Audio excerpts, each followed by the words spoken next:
ओम शांति।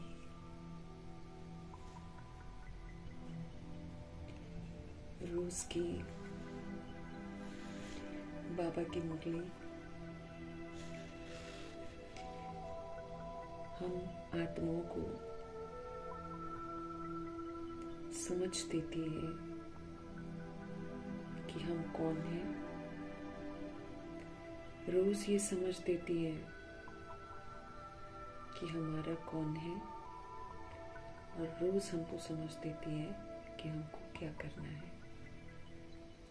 समझ देते हैं बाबा कि हम आत्माएं शुद्ध हैं, हम आत्माएं वैष्णव हैं। इसलिए संकल्प बोल कर्म करने से पहले हमको चेक करना है कि ये श्रीमत प्रमाण है कि नहीं, और फिर उसको करना है।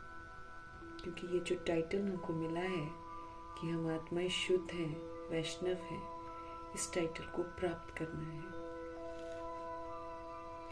समझ देते हैं बाबा कि अब कोई हिंसा नहीं करनी है। फिर स्पष्ट करते हैं कि हिंसा होती क्या है। कहते हैं परमात्म विवेक का खून मत करना। जो बाबा कहते हैं वही करना। मेरे को तेरा कहकर फिर मेरा कहने का झूठ मत बोलना। शूद्रों के पुराने संस्कारों को यूज करके चोरी मत करना, और समय को व्यर्थ गवाकर खुद को प्राप्तियों से वंचित करने की ठगी मत करना। ऐसे हर रोज बाबा हमको समझ देते हैं ताकि हम फिर से पाप आत्मा से पुण्य आत्मा बने। हम सभी पाप आत्मा तो बन ही जाते हैं, लेकिन अब हमको पुण्य आत्मा बनना है। तो निरंतर धर्मराज जी को सामने रखते हुए हम सभी आत्माओं को बाबा कहते हैं कि सारा दिन सोच समझ कर करो जो करना है, क्योंकि फिर हमको ये चांस कभी भी नहीं मिलेगा, बस सजाएं मिलेंगी। इसीलिए बाबा की मुरली बाबा का धन्यवाद करते हुए और ब्रह्मा जी का धन्यवाद करते हुए जो माध्यम बने हैं हम आत्माओं को प्रभु से मिलाने का, और साथ में प्रभु की श्रीमत पर एक्यूरेसी से चलकर शुद्ध वैष्णव बनकर दिखाया उन्होंने। ऐसी ऊंची हस्ती जी का भी हम तहे दिल से धन्यवाद करेंगे। धन्यवाद करते हुए दोनों जबरदस्त लाइट्स को हाजिर नाजिर करते हुए मीठे मीठे परमपिता परमात्मा जी के महावाक्य हम उन्हीं से समझेंगे। ये जो समझ है प्रभु की, ये पूरे वायुमंडल में फैले, पूरे तत्वों में फैले, पूरी प्रकृति में फैले। दिल से दुआ करेंगे। मीठे मीठे परमपिता परमात्मा जी के जो महावाक्य हैं वो उन आत्माओं तक पहुँचे जो इस समय वृद्ध शरीरों में हैं, लेकिन अभी तक परमात्मा से नहीं जुड़ी हैं, रिश्तों से जुड़ी हुई हैं, धक्के खा रही हैं और गालियाँ सुनती हैं। ऐसी आत्माएं जो हैं ये सभी अपना संबंध जो है परमात्मा से जुड़े। मीठे मीठे परमपिता परमात्मा की लहर जो है उन तक पहुँचे और उनका बुद्धि का युग सब तरफ से हटवाकर परमपिता परमात्मा से लग जाए। दिल से हम सब दुआ करेंगे। उन आत्माओं तक मीठे परमात्मा की समझ पहुँचे जो हम आत्माओं के साथ नकारात्मकता से जुड़ी हुई हैं। सभी आत्माओं को बुद्धि का युग सत्य परमपिता परमात्मा जी के साथ लगे। उन आत्माओं के लिए समर्पित करेंगे जो हम आत्माओं के साथ लौकिक में कनेक्टेड हैं। उन आत्माओं को समर्पित करेंगे जो इस समय आकारी शरीरों में है, जो रोज शरीर छोड़ गई हैं। उन आत्माओं तक प्रभु जी की समझ पहुँचे। फिर उन आत्माओं तक प्रभु जी की समझ पहुँचे जो इस समय गर्भ जेल में प्रवेश कर गई हैं। उन आत्माओं तक प्रभु जी की समझ पहुँचे जो हॉस्पिटलों में पीड़ित हैं, घरों में पीड़ित अवस्था में हैं। उन आत्माओं तक प्रभु जी की समझ पहुँचे जो इस समय माया के प्रकोप में आ गए हैं, अलबेले बन गए हैं, या फिर तंत्र मंत्र की वजह से अलबेले बन गए हैं। आत्माएं फिर सशक्त बने, आत्माएं फिर प्रभु के साथ जुड़े। ये दिल से दुआ करेंगे। मीठे परमात्मा जी की समझ उन आत्माओं तक पहुँचे जो वाम मार्ग में चले गए हैं। मीठे परमात्मा जी की समझ उन आत्माओं तक पहुँचे जो कुमार कुमारियों के शरीरों में है, जो छोटे शरीरों में विराजमान आत्माएं हैं। सब तक प्रभु जी की समझ पहुँचे। अपनी संस्था बनाकर खुद गुमराह होकर बैठे हैं, दूसरों को भी गुमराह कर रहे हैं। इन तमाम आत्माओं तक प्रभु जी की समझ पहुँचे। उन आत्माओं तक प्रभु जी की समझ पहुँचे जो भिन्न भिन्न सत्ताओं में बटी हुई हैं, भिन्न भिन्न भाषाओं में, भिन्न भिन्न राज्य में, भिन्न भिन्न नाम रूप में, भिन्न भिन्न धर्मों में बटकर एक दूसरे से नफरत, एक दूसरे पर अत्याचार कर रही हैं। सभी आत्माओं को सद्बुद्धि आए, हर आत्मा अपने स्वधर्म में लौटे। दिल से दुआ करेंगे मीठे परमात्मा जी की समझ जो है उन आत्माओं तक पहुँचे जो दैहिक धंधे कर रही हैं, वैश्याएं, जो किन्नर भी दैहिक धंधे कर रहे हैं, जो करवा रहे हैं इनसे ऐसे उल्टे धंधे। तमाम आत्माओं तक प्रभु जी की समझ पहुँचे। हर आत्मा पवित्र बने, हर आत्मा अपने स्वधर्म में लौटे, हर आत्मा अपने परमपिता परमात्मा जी को याद करे। उन आत्माओं तक प्रभु जी की समझ पहुँचे जो यादव गौरव बन गए हैं, उसका रोल प्ले कर रहे हैं। सभी आत्माओं तक प्रभु जी की समझ पहुँचे, सब में जागृति आए। और उन आत्माओं तक प्रभु जी की समझ पहुँचे जो भूत प्रेत आत्मा बनकर भटक रहे हैं दुनिया में, उनको शरीर नहीं मिले। सब प्रभु की छत्र छाया में अब आए, क्योंकि सबको घर वापस जाना है, सबको पवित्र बनना है। तो इधर उधर भटकने की जगह सब परमात्मा की छत्र छाया में आए। जो तांत्रिक विद्या, जो रिद्धि सिद्धियाँ कर रहे हैं, सभी आत्माओं को ऐसे कर्मों से डर लगे। हर आत्मा परमात्मा के साथ जुड़े। ये दिल से हम दुआ करेंगे मीठे परमात्मा जी की समझ उन आत्माओं तक पहुँचे जो अंग तस्करियाँ कर रहे हैं, बिल्कुल ही घोर अत्याचार कर रहे हैं और जानवरों को मार रहे हैं, बच्चों को मार रहे हैं, खा रहे हैं। आत्मा बिल्कुल गिर गई है ना। सभी आत्माओं तक प्रभु जी की समझ पहुँचे। फिर बाबा की समझ उन जगहों पर पहुँचे, उन लोगों तक पहुँचे जो जहाँ पर अभी तक प्रभु जी की समझ ही नहीं पहुँची है। इन्हीं दुआओं के साथ हम अपने लिए भी दुआ करेंगे कि हम सभी आत्माएं भी मीठे मीठे परमपिता परमात्मा जी की शिक्षाओं पर चले, हम भी पवित्र बने, हम भी शुद्ध बने और हम भी अपने स्वधर्म में टिक कर इस श्रेष्ठ सृष्टि परिवर्तन के कार्य में पूरा सहयोग दें। इन्हीं दुआओं के साथ हम सब देखेंगे आज हमारे परमपिता परमात्मा हम आत्माओं को किस विधि से ज्ञान और योग से संपन्न बनने की विधि बता रहे हैं। मीठे मीठे बाबा बोले, मीठे बच्चे अपने कैरेक्टर्स को सुधारने के लिए याद की यात्रा में रहना है। हमको अपना चरित्र सुधारना है। हम सतोगुणी की जगह तमोगुणी बन गए और हम सतो प्रधान की जगह तमो प्रधान बन गए। तब शिव पिता परमात्मा हम आत्माओं के चरित्र को सुधारने की विधियां रोज बताते हैं कि हम अपने चरित्र को अब सुधारें। इसमें सत्यता आ जाए, इसमें दिव्यता आ जाए, सारे दैवी गुण आ जाए हमारे में, 7 गुण हमारे में आ जाए। हम मांगते न रहें, अब हम देने वाले बने। तो देना क्या है? स्थूल देने को थोड़ी बाबा कुछ बोलते हैं, वो तो यज्ञ में जो लगाते हैं वो लगाते हैं, बाकी इधर उधर स्थूल लेन देन तो करने को मना करते हैं। लेकिन बाबा हमको ये बोलते हैं कि आप सबको आत्मा रूप में देखो और जितनी भी आत्माएं हैं इस समय खुद तो शांति का, पवित्रता का सहयोग नहीं दे पाती क्योंकि उनको समझ नहीं है, लेकिन वो सुख, शांति, प्रेम, आनंद दूसरों से प्राप्त जरूर करना चाहते हैं। हर आत्मा यही कर रही है। किससे मांग रही है? जो खाली हो गए उनसे मांग रही है। अब द्वापर युग, कलयुग की सोल्स तो उनके पास तो है ही नहीं है कुछ, वो कहाँ से बेचारे देंगे, वो तो बाद में आए। लेकिन ये जो शुरू की सोल्स हैं, इन पूर्वज आत्माओं को प्रभु जी का फरमान है कि तुमको अब मैं दे रहा हूं, अब तुम बाकियों को दो। हमको अपने चरित्र को सुधारना। हम चरित्र से बिल्कुल ही गिर गए। हम परचिंतन, परदर्शन, परदोष और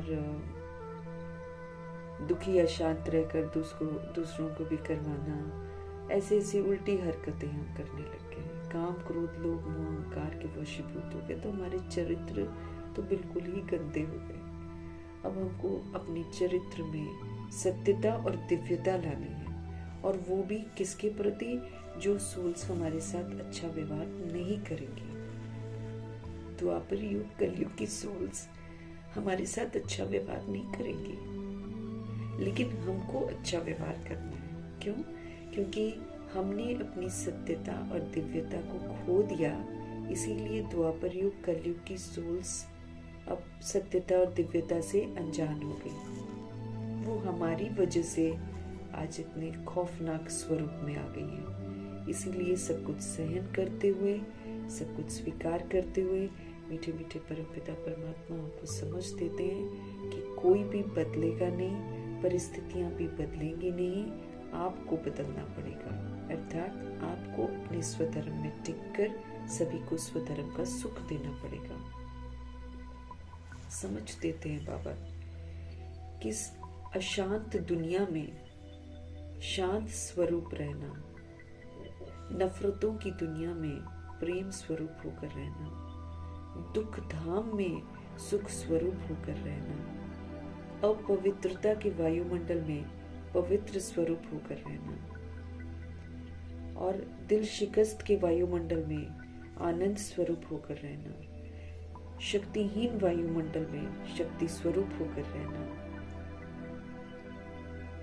बेसमझ है ना, बेसमझ की दुनिया है, उस बेसमझ की दुनिया में समझ का स्वरूप होकर रहना, अपवित्र वायुमंडल में पवित्र स्वरूप होकर रहना, हलचल अस्त व्यस्तता के वायुमंडल में स्थिर अचल अडोल होकर रहना उच्चतम सेवा है।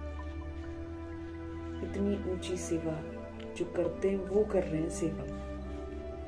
ज्ञान देकर, किसी के साथ ज्ञान बांटकर, वो असल में सेवा नहीं है, वो तो बॉडी कॉन्शियस होकर भी कर देते हैं। लेकिन असली सेवा है कि ज्ञान जो हमको मिल रहा है उसका स्वरूप बनकर सेवा करना। अगर हम आत्मा हैं, समझ मिली है, तो आत्मा का फिर स्वरूप बनना है कि आत्मा फिर होती कैसी है।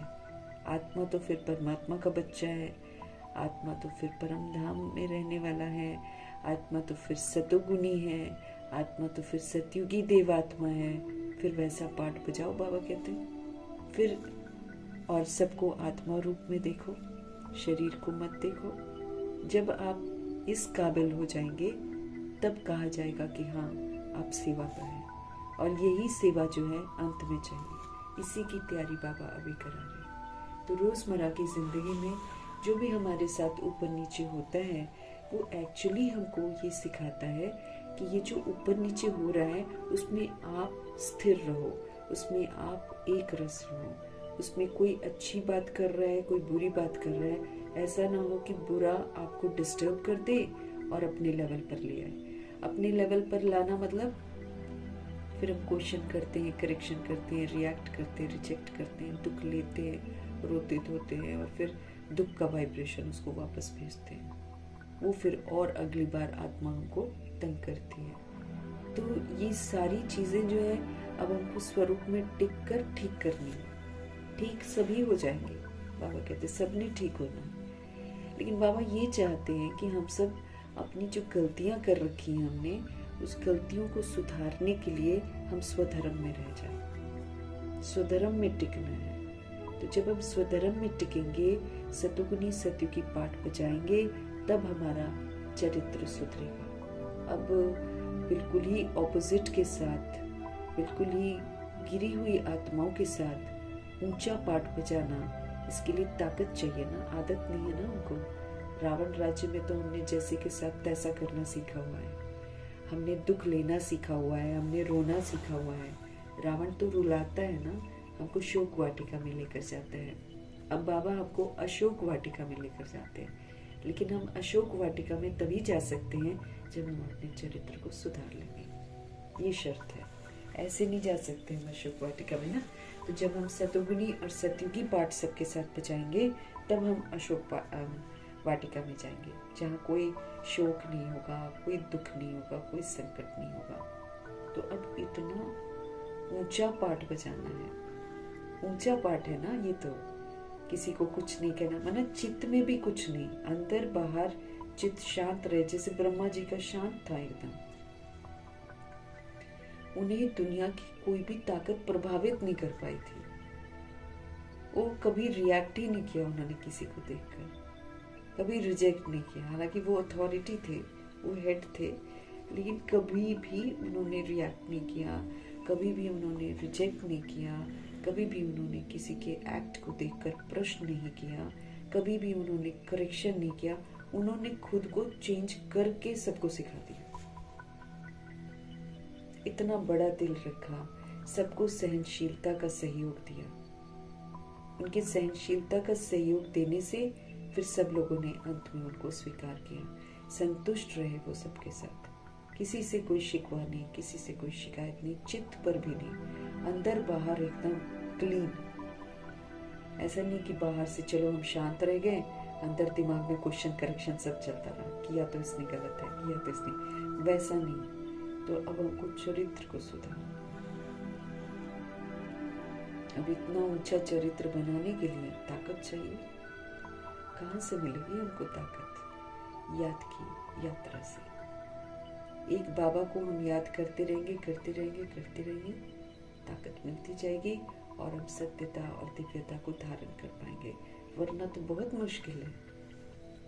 चरित्र का सुधरना बड़ा मुश्किल है, क्योंकि आज चरित्र पूरे बिगड़े हुए हैं, सारे के सारे बिगड़े चरित्र हैं। ऐसे बिगड़े हुए चरित्र के वायुमंडल में सबको स्वीकार करते हुए, सबके साथ संतुष्ट रहते हुए, सतुगुणी सतयुगी व्यवहार करना उच्चतम सेवा है, जिसके लिए हमको ताकत चाहिए। ताकत के लिए फिर भगवान कहते हैं याद की यात्रा पर रहो। बाप की याद ही तुम्हें सौभाग्यशाली बनाएगी। बाबा की याद में रहेंगे, बाबा की ताकत हमको मिलेगी, स्मृति से विस्मृत नहीं होंगे और फिर हम अच्छा पाठ बजाकर सौभाग्यशाली बन जाएंगे। स्पष्ट कर रहे हैं भगवान, अपनी कैरेक्टर्स सुधारने के लिए याद की यात्रा में रहना है। एक शिव पिता परमात्मा की याद में रहना और किसी को याद नहीं करना। ताकत तो भगवान से मिलती है और किसी को याद करने से ताकत नहीं मिलती और ही हम शक्तिहीन हो जाते हैं, सारी ताकत ही खत्म हो जाती है। इसलिए हमको किसी और को याद ही नहीं करना है, एक बाप को याद करना बस। यहाँ से मिलती है हमको पावर। अपने को चार्ज भी होना है, अपने को पापों को भस्म भी करना है और नए पाप करने से बचना भी है। तो एकमात्र तरीका है प्रभु की याद, बस। और किसी की याद में नहीं रहना। किसी की याद में रहकर ना तो हम चार्ज होंगे, उल्टा और डिस्चार्ज हो जाएंगे। उनकी जो अवस्था है उनके साथ हम जुड़ जाएंगे। गिरी हुई होगी तो हम भी गिर जाएंगे और फिर पिछले पाप कर्म भी मेरे भस्म नहीं होंगे, उल्टा और बन जाएंगे। तो इसीलिए किसी और को मुझे याद करना ही नहीं है। निमित्त मात्र सबके साथ पाठ बजाना है। किसी को ज़रूरत है, मदद ज़रूर करनी है, लेकिन आत्मा आत्मा की मदद कर रही हूँ, इस स्मृति से करनी है, इसलिए अटैचमेंट में नहीं आना है। प्रभु जी स्पष्ट कर रहे हैं कि बाप की याद ही तुम्हें सदा सौभाग्यशाली बनाए, सदा सौभाग्यशाली। फायदा ही फायदा है। हम तो बुद्धू हैं जो हम किसी और को याद करते हैं या पर चिंतन करते हैं, पर दर्शन करते हैं। हम तो बुद्धू हैं। जब हम ऐसी हरकतें करते हैं ना, पास्ट का चिंतन करते हैं, व्यर्थ का चिंतन करते हैं, हम बुद्धू हैं। फिर हम मिलता कुछ भी नहीं है और देहधारियों के पीछे पीछे पीछे पीछे जाते हैं। धक्के मिलते हैं, धोखे मिलते हैं, गालियां मिलती हैं, पूरा डिस्चार्ज हो जाते हैं। लेकिन जो भी सोल हमारे साथ उल्टा करती है, बाबा कहते हैं उसको कल्याणकारी रूप में देखो। सुलटे के साथ सुलटा बन गए तो बाबा कहते कौन सी बड़ी बात है। शांति में तुम शांत रह गए तो कौन सी बड़ी बात है। बात तो तब है ना जब अशांति में आप शांत रहो। बात तो तब बने जब चारों तरफ दुख का वायुमंडल हो और आप सुख स्वरूप रहकर उनको सुख का वाइब्रेशन दो, उनके दुख को खत्म करो। कमाल तो तब कही जाएगी। शांत रहकर ही तो हम दूसरों को शांत कर सकते हैं। जितना पेपर होएगा हमारा, सारा हमको प्रैक्टिकल सबूत देना है। अभी तो ये कुछ समय है कि मतलब ये जो म्यूजियम चलता है या फिर कहीं पर प्रदर्शनी होती है तो सेवा हो रही है, ये तो कुछ समय की बात है। असल में तो अभी परीक्षा आ रही है हमारी, जहाँ पर ये जो पढ़ाई हम पढ़ रहे हैं इसका हमको प्रैक्टिकल सबूत देकर पास होना है। समय थोड़ी बोलेंगे कि अत्याचार हो रहा है, भ्रष्टाचार हो रहा है, ये देखो इसको ऐसा नहीं करना चाहिए, उसको ऐसा। हमको तो नॉन जजमेंटल बनना है, क्योंकि हम किसी आत्मा की कहानी को जानते ही नहीं है। अगर हिंदू मुस्लिम आपस में लड़ेंगे, खूनी नाहक खेल खेलेंगे, तो हम उसके इतिहास को जानते थोड़ी हैं। वो तो वो आत्मा ही आपस में जानती है, लेकिन समझ से नहीं, परंतु उनको एक दूसरे से खुंदक होती है। बॉडी में है इसलिए याद नहीं है उनको कि पिछले जन्म में हम लोगों ने ये वाला हिसाब किताब बनाया है, ये उनको याद नहीं है। लेकिन सोल को याद है ना, तो सोल अंदर से एक दूसरे के प्रति नफरत रख के उसको मारती है। इसीलिए हमको जजमेंटल हम किसी के लिए हो ही नहीं सकते। हम कह ही नहीं सकते कि ये राइट है और वो रॉन्ग है। हमको किसी की जीवन कहानी मालूम ही नहीं है। हम कैसे जज कर ले? हम कैसे कह दे कि वो ऐसा गलत कर रहा है या गलत कर रही है? सब रिटर्न हो रहा है, ये एंड का टाइम है ना, सब आपस में एक दूसरे को रिटर्न कर रहे हैं। उसी में तो बाबा बोलते हैं कि सब रिटर्न ही कर रहे हैं, लेकिन उसको कल्याणकारी दृष्टि से देखो कि वो एक तरह से हमको अच्छा ही तो बना रहे हैं, कि जितना भी कोई उल्टा करे हम सुलटा, हम एक रस रहे। हमारा एक रस अवस्था कभी ऊपर कभी नीचे ना हो, कि कभी अच्छा किया है तो हम उसके साथ अच्छा बिहेव करें, और मुझे गाली दी है तो रोना धोना शुरू करें और उसको उल्टा बोले मन ही मन में। जजमेंट करें कि ये तो ठीक नहीं कर रही है, इसको ऐसे नहीं करना चाहिए, ये तो फिर मैं जजमेंटल हो गई। अब मुझे पता ही नहीं कि वो दे क्यों रही है, कोई ना कोई वजह है पिछली जिसकी वजह से दे रही है। तो हमको नॉन जजमेंटल बनना है, हमको वकालत नहीं करनी है। साफ बाबा ने हमको बोला है, बिंदी में कमाई है, फुल स्टॉप लगाने में कमाई है। जिसने अंतिम सीन्स देखकर फुल स्टॉप लगा दिया वो फुल पास है। जो फुल स्टॉप लगाएगा वही तो श्रेष्ठ सहयोग देगा सबको। फुल स्टॉप मीन्स आत्मा बिंदी, परमात्मा बिंदी, ड्रामा बिंदी। कोई क्वेश्चन कोई करेक्शन नहीं करना। फुल स्टॉप लगाओ, अब सबको सहयोग दो, वापस घर चलना है। तो याद की यात्रा में बाबा हमको रोज रोज बोलते हैं। एक बार हम बाबा के बन गए, उनका फरमान है कि फिर उन्हीं को याद करना है।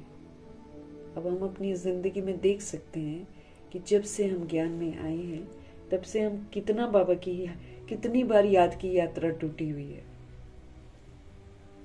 ये यात्रा है, ये वो यात्रा नहीं है कि हम कहीं पर उतर कर चाय पानी पी लें।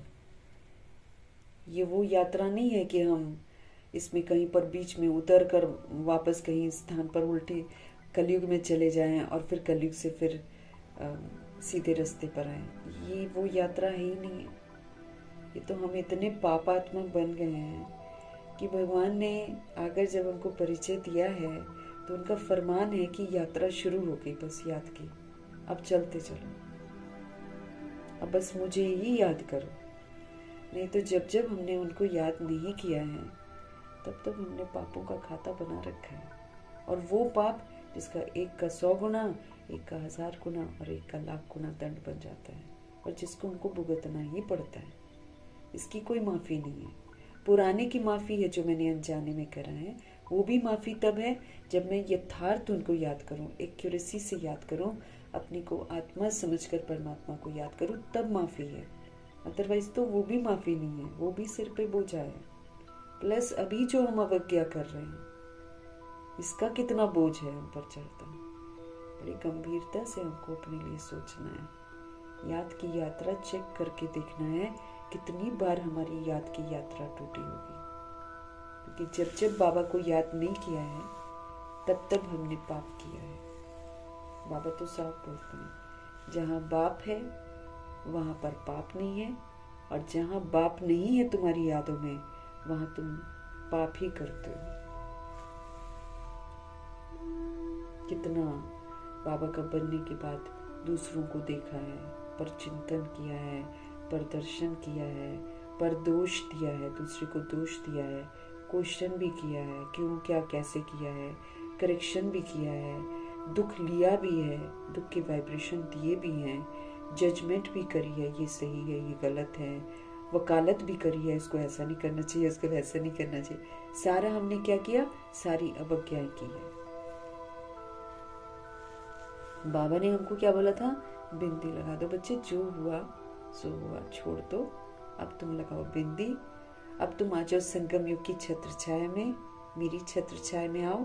यहाँ तुमको हमेशा अपने को आत्मा समझना है, यहाँ तुमको हमेशा सबको आत्मा रूप में देखना है, यहाँ जो मैं स्वमान तुमको देता हूँ उसको स्वीकार करके पाठ बजाना है, और सबको इसी स्वमान से देखना है, और सिर्फ मुझे याद करना है। तो ताकत मेरे को कहाँ से मिलेगी अपने चरित्र को सुधारने के लिए? भाई सतयुग का चरित्र तो बहुत सुंदर है।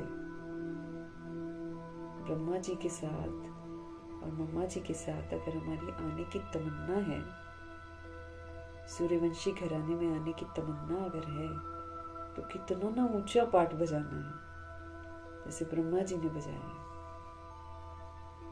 वरना कौन जाएगा वहां पर, जाने ही नहीं दिया जाएगा, दरवाजा ही नहीं खुलेगा, गेट नहीं खुलेगा ना, पासपोर्ट चाहिए।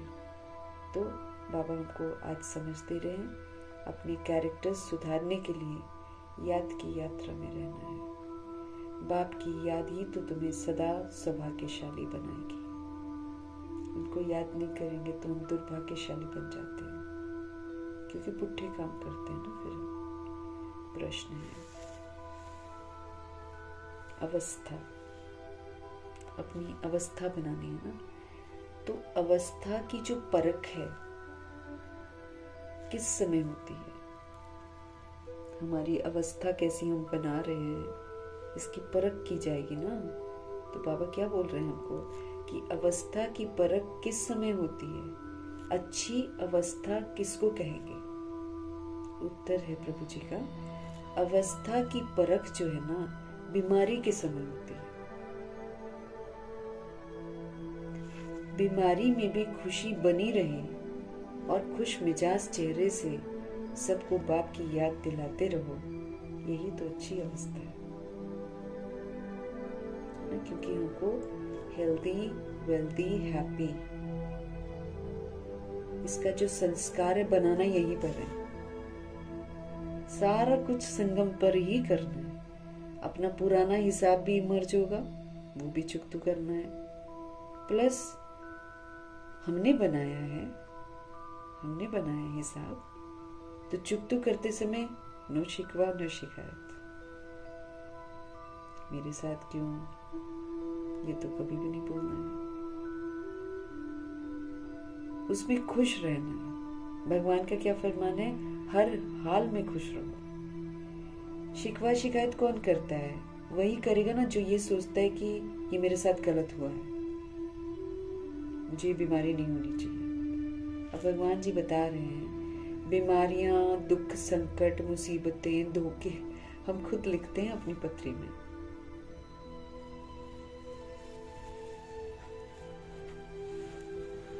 खुद लिखते हैं ना हम लोग उल्टे पाठ बजाकर। इसलिए कुछ तो हमारे जिंदगी में पेपर के रूप में होता है, कुछ तो पेपर के रूप में होता है, और कुछ फिर अपना पुराना हिसाब किताब सामने आता है। तो बीमारी हमको लग जाती है।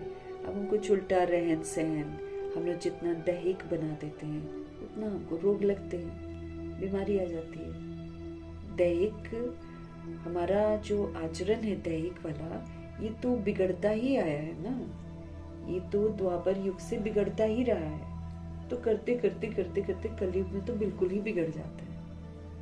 अब हम उल्टा सीधा खाएंगे तो हमको बीमारी नहीं होगी, तो और क्या होगा?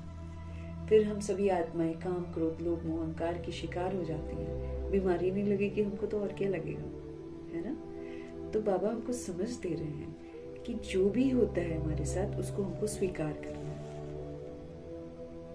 जितना हम उसको स्वीकार कर लेंगे, जैसे मम्मा जी ने स्वीकार कर लिया था कि हाँ भाई हमने किसी न किसी रूप में कभी न कभी भूलें तो करी ही है ना, और वो देवी है। और गुलजार दादी है ना, सभी दादियों को देख लो, सबने ऊपर नीचे अपने जीवन में बीमारियों का सामना किया है, लेकिन उनकी अवस्थाएं देखो, कभी भी नहीं कहा कोई शिकवा कोई शिकायत नहीं। मम्मा तो और मुस्कुराते ही रहती थी, उनको देखकर कभी नहीं लगता था कि उनका शरीर अंदर से गल गया है कैंसर से, कोई भी नहीं बता सकता है। आखिरी समय में भी वो शरीर छोड़ने से पहले टोली बांट रही थी सबको, सब लाइन में बच्चे लगे हुए थे, उनको टोली बांट रही थी। कैंसर वाला बंदा तो देखो कैसे कैंसर वाले हो जाते हैं, यहाँ उनके पूरे शरीर में पॉइजन फैल गया था, लेकिन बाबा नहीं चाहते थे कि उनके शरीर को कोई हाथ लगाए, इसलिए उनका इलाज वैसा वाला ऑपरेट करने वाला या कुछ करने वाला ना वो नहीं करने दिया था। तो देखो मुस्कुराते हुए उन्होंने सहन किया सब कुछ। तो हमारी जो अवस्था है भगवान जी से जो हम पढ़ रहे हैं, ये हमारी जो अवस्था है ना, कहाँ पर चेक की जाएगी, कहाँ पर परखा जाएगा? बीमारी के समय में। बीमारी के समय में हम क्या करते हैं? हाय हाय करते हैं, रोते हैं, शिकवे शिकायत करते हैं और उसी का चिंतन करते हैं। क्या करते हैं हम उस समय? वो हमारी अवस्था को दर्शाएगा। तो प्रभु जी कह रहे हैं अवस्था की जो परख है कि कितना हम पढ़कर सशक्त बने हैं, कितना हम पढ़कर समझदार बने हैं, कितना हम पढ़कर सारी चीज़ों को, जैसे बाबा बोलते हैं माया की व्याधियां बहुत आएंगी, हमारे को सबको ही दुख संकट आएंगे, लेकिन उस दुख संकट में कितना हम शांत रहते हैं, कितना हम स्थिर रहते हैं, कितना हम बाबा की याद में रहते हैं, उसके नंबर मिलेंगे। वो करेंगे सेवा,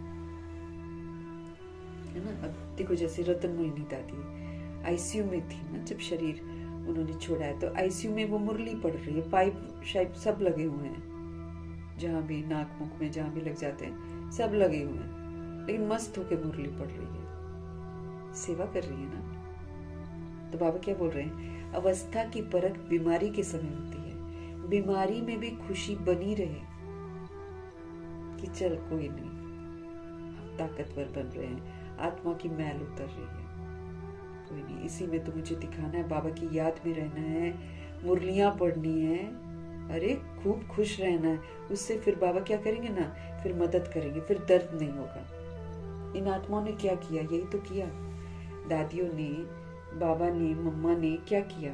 इन्होंने स्वीकार किया, ठीक है, कि हमने द्वापर युग से गलतियां करी हैं, उसका परिणाम है बीमारी। ठीक, अब बीमारी आ गई है, अब कैसे करना है? अब इसमें कुछ नहीं, अपने स्वधर्म में रहकर बीमारियों को पार करना। ठीक, तो वो सदा खुश रहे, खुश मिजाज रहे, चेहरे से सबको बाप की याद दिलाते रहो, बाबा कहते हैं। अब जो बीमार व्यक्ति है वो अगर खुश रहेगा, दूसरे कहेंगे वाह ये पढ़ रहे हैं ना भगवान से, देखो कितने खुश है, खुश मिजाज है। ऐसा नहीं कि दुखी होकर फिर वायुमंडल को दुखदाई बना देना, फिर दूसरों को भी दुख दे देना, ऐसे नहीं करना है। वो तो फिर जो ऑपोजिट वाली शक्तियां होती है ना, वो जीत रही हैं। फिर तो हमको उनको जीतने ही नहीं देना है, वो हमको भगवान से विस्मृत करती हैं, हमको भगवान की यादों में रहना। ठीक है ना। बाबा कह रहे हैं आप जो पढ़ रहे हो, आपकी पढ़ाई की जो अवस्था है, इसको कब परखा जाएगा? जब आप बीमार होंगे। बीमारी के समय परख होती है। हम सभी बीमार पड़ते हैं अपने अपने तरीके से, किसी का कैसी बीमारी, किसी की कैसी बीमारी, हम सभी के साथ होगा। हम सभी ने पूरे द्वापर युग कलयुग जो है वो हमारा बनाया हुआ है, इसीलिए हर तरह की परेशानियों को बाबा हमको क्या बोलते हैं? सहन करना पड़ेगा बच्चे, सहन करके निखरोगे तो हमको प्रकृति जीत बनना है। ये 5 तत्वों का शरीर प्रकृति है ना, इसके द्वारा मैंने उल्टे काम कर रखे हैं, अब इसी के द्वारा मुझे सुलटे कर्म करने हैं। और बाबा ने हमको क्या बोला कि अशांति में शांत रहना, दुख में सुखी रहना, है ना, नफरत में प्रेम स्वरूप रहना, यही तो सेवा है। इसी को तो सेवा बोलते हैं। सदा खुश रहना, जहाँ सारे आपकी खुशियों को छीने वहां पर आप खुश रहना, यही तो सेवा है, यही सेवा है। तो बाबा क्या कह रहे हैं, बीमारी में भी खुशी बनी रहे और हम खुश मिजाज चेहरे से सबको बाप की याद दिलाते रहे। मैं तो दुखी हो गए तो हमने तो उसको दुख में अपने साथ ले लिया, भगवान से खुद भी विस्मृत रहे, दूसरों को भी विस्मृत कर दिया, तो गड़बड़ होगी ना। हम तो सेवा पर हैं, हम तो सेवा पर हैं, हमको सब कुछ एक्सेप्ट करना है, बल्कि हमको प्रकृति जीत करना है। कोई हमको गिराए, हम गिरे नहीं।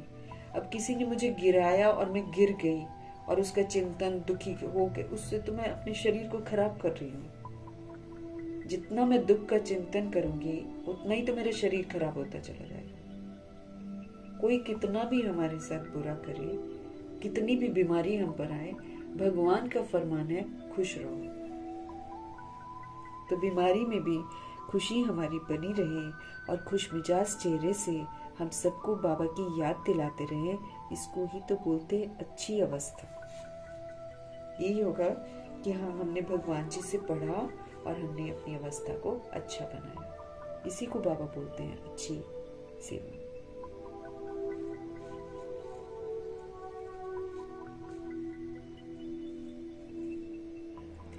अगर खुद ही हम रोएंगे, अगर खुद ही हम उदास होंगे, तो फिर दूसरों को खुश मिजाज हम कैसे बनाएंगे? फिर तो हम तो सेवा पर है ना। उल्टा दूसरों को भी ये एहसास दिलाना, अरे कोई नहीं, बीमारी में तो क्या होगा, ठीक हो जाएगा सारा कुछ। जितना हम खुश होकर करेंगे उतना बाबा मेरी मदद करेंगे। तो बजाय इसके कि बाबा को हम कहें कि बाबा मुझे ठीक कर दो, मुझे क्या करना है, जो बाबा कह रहे वो करना है। फिर देखो बाबा कैसे मदद करते हैं, तकलीफ नहीं होने देते हैं भैया। ऐसे ही नहीं, दादियां कोई भी हाय हाय नहीं करती थी, एक भी दादी ने हाय हाय नहीं करी है, न मम्मा ने हाय हाय करी है, न ब्रह्मा जी ने हाय हाय करी है। गुलजार दादी तो वैसे ही बड़ी शांत चुप रहती थी, कितना कुछ अंदर में सहन कर गई है। भगवान का रथ है, भगवान का रथ बनी है। उन्होंने तो नहीं बोला बाबा को कहीं भी कि भाई मुझे ये बीमारी क्यों, एक बार भी नहीं बोला। आखिरी में चल नहीं पा रही थी, एक ही जगह पर बैठी रही है, बैठी ही रहती थी, नहीं चल पाती थी ना, सेवा कर रही थी। हाय हाय तो कहीं भी नहीं किया उन्होंने। अगर हम खुद ही रोएंगे, अगर हम खुद ही उदास होंगे, तो दूसरों को खुश मिजाज कहाँ से बनाएंगे? फिर वो दूसरे को भी दुखी कर देंगे, है ना, दुख का वायुमंडल बना देंगे घर पे। उससे अच्छा पढ़ो, शिव बाबा की मुरली पढ़ो, इतनी सुंदर सुंदर क्लासेस हैं। देखो हम लोग चंद्रमणि दादी का पढ़ रहे थे, कैसे कितने खूनी भी आए उन लोगों के सामने, मारने वाले आए, उनके साथ जो भाई है उन पर सांप गिरा दिया, कभी किसी को कुछ कर दिया, कभी किसी को कुछ कर दिया। क्या वो लोग घबराए? हम आप जैसे तो रोना धोना शुरू कर देंगे, कई तो ज्ञान ही छोड़ देंगे, कई तो ज्ञान ही छोड़ देंगे। उन्होंने छोड़ा क्या? इतना विरोध हुआ उनके साथ। ये सब पढ़ो, दादियों की क्लासेस सुनो, कितना उमंग उत्साह आएगा कि हम रोते रहेंगे और हम कुटते रहेंगे, उदास होते रहेंगे, जो हमको दुख दे रहे हैं उनके बारे में सोचते रहेंगे। वो तो जीत रहे हैं। फिर तो वो कोई कुछ भी करे, हमको सदा खुश रहना है। क्यों? बाबा मेरे साथ है, बाबा साथ है, इसकी बात की खुशी नहीं होती है। किसी ने दुख दिया है, बस उसका चिंतन करना है, तो हम तो उसका दुख का चिंतन करके उसकी आदतों को और बढ़ा रहे हैं, अपने दुख को और बढ़ा रहे हैं, और सारा टाइम हम अपना वेस्ट कर रहे हैं संगम का।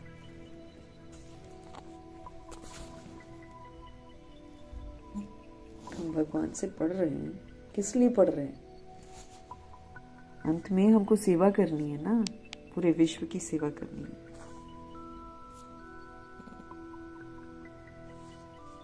कैसे करेंगे सेवा? तो तकलीफें होती हैं, वो तो सभी के साथ होंगी, होती भी हैं, पार भी करना है। बहुत कुछ होता है, हम पार करते हैं, कैसे नहीं करेंगे? बैठ जाएंगे किसी चीज को लेकर तो चलेगा क्या? तो शिव पिता परमात्मा हमको क्या कहते हैं? बाप की याद दिलानी है सबको। अगर हम किसी को बाप की याद नहीं दिलाकर अपने साथ बांध रहे हैं तो और तो कितनी सारी डिसर्विस हम कर रहे हैं। बाबा के साथ चलो, बाबा के साथ उठो, दोस्त तो बनाओ ना बाबा को। खाली मुंह से बोलते बाबा बाबा, अंदर से तो उनको अपना समझ ही नहीं रहे, क्योंकि फिर याद कर रहे हैं देहधारियों को। और विडंबना ये है कि हम उनको याद करते हैं जो हमको दुख देते हैं। सबसे दुख की बात ये है, यहाँ दुख हरता सुख करता हम आत्मा को रोज प्यार से पढ़ा रहे हैं, उनकी पढ़ाई को छोड़ देते हैं। सारा दिन करते क्या है फिर? हमको चेक करना है ना अपने आप को। अगर हम, बाबा कहते हैं, कई एक बार बाबा बोलते हैं कि दादियां जब बीमार होती हैं तो बाबा बोलते हैं मैं जानबूझ के उनको ऐसा करवाता हूँ ताकि अब ये लोग बैठे और अपने आप को आराम दें। ठीक है? तो जब हम बीमार होते हैं, वो समय है जहां पर हमको पूरा समय पढ़ाई में लगाना है, पूरा समय। हम हार जाते हैं, हम कमजोर बन जाते हैं, तो चीजें हम पर हावी हो जाती हैं।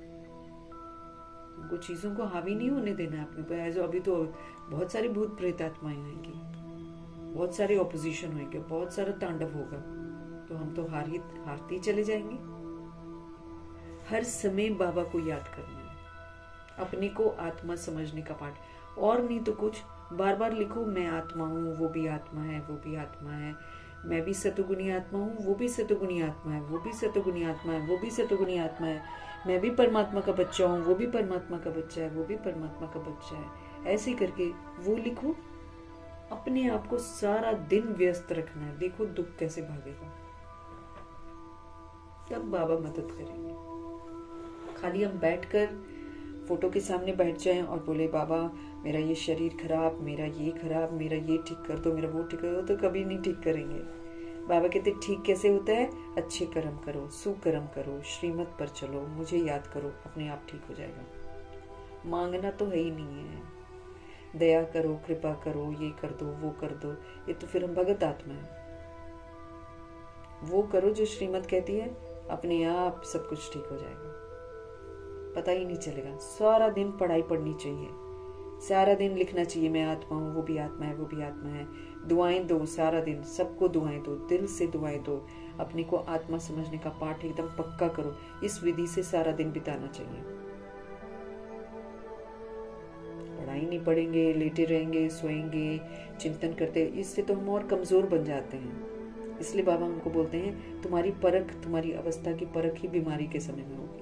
कितना तुमने भगवान से पढ़ा, कितना तुमने भगवान को याद किया, कितना तुमने भगवान से सारी प्राप्तियां करी।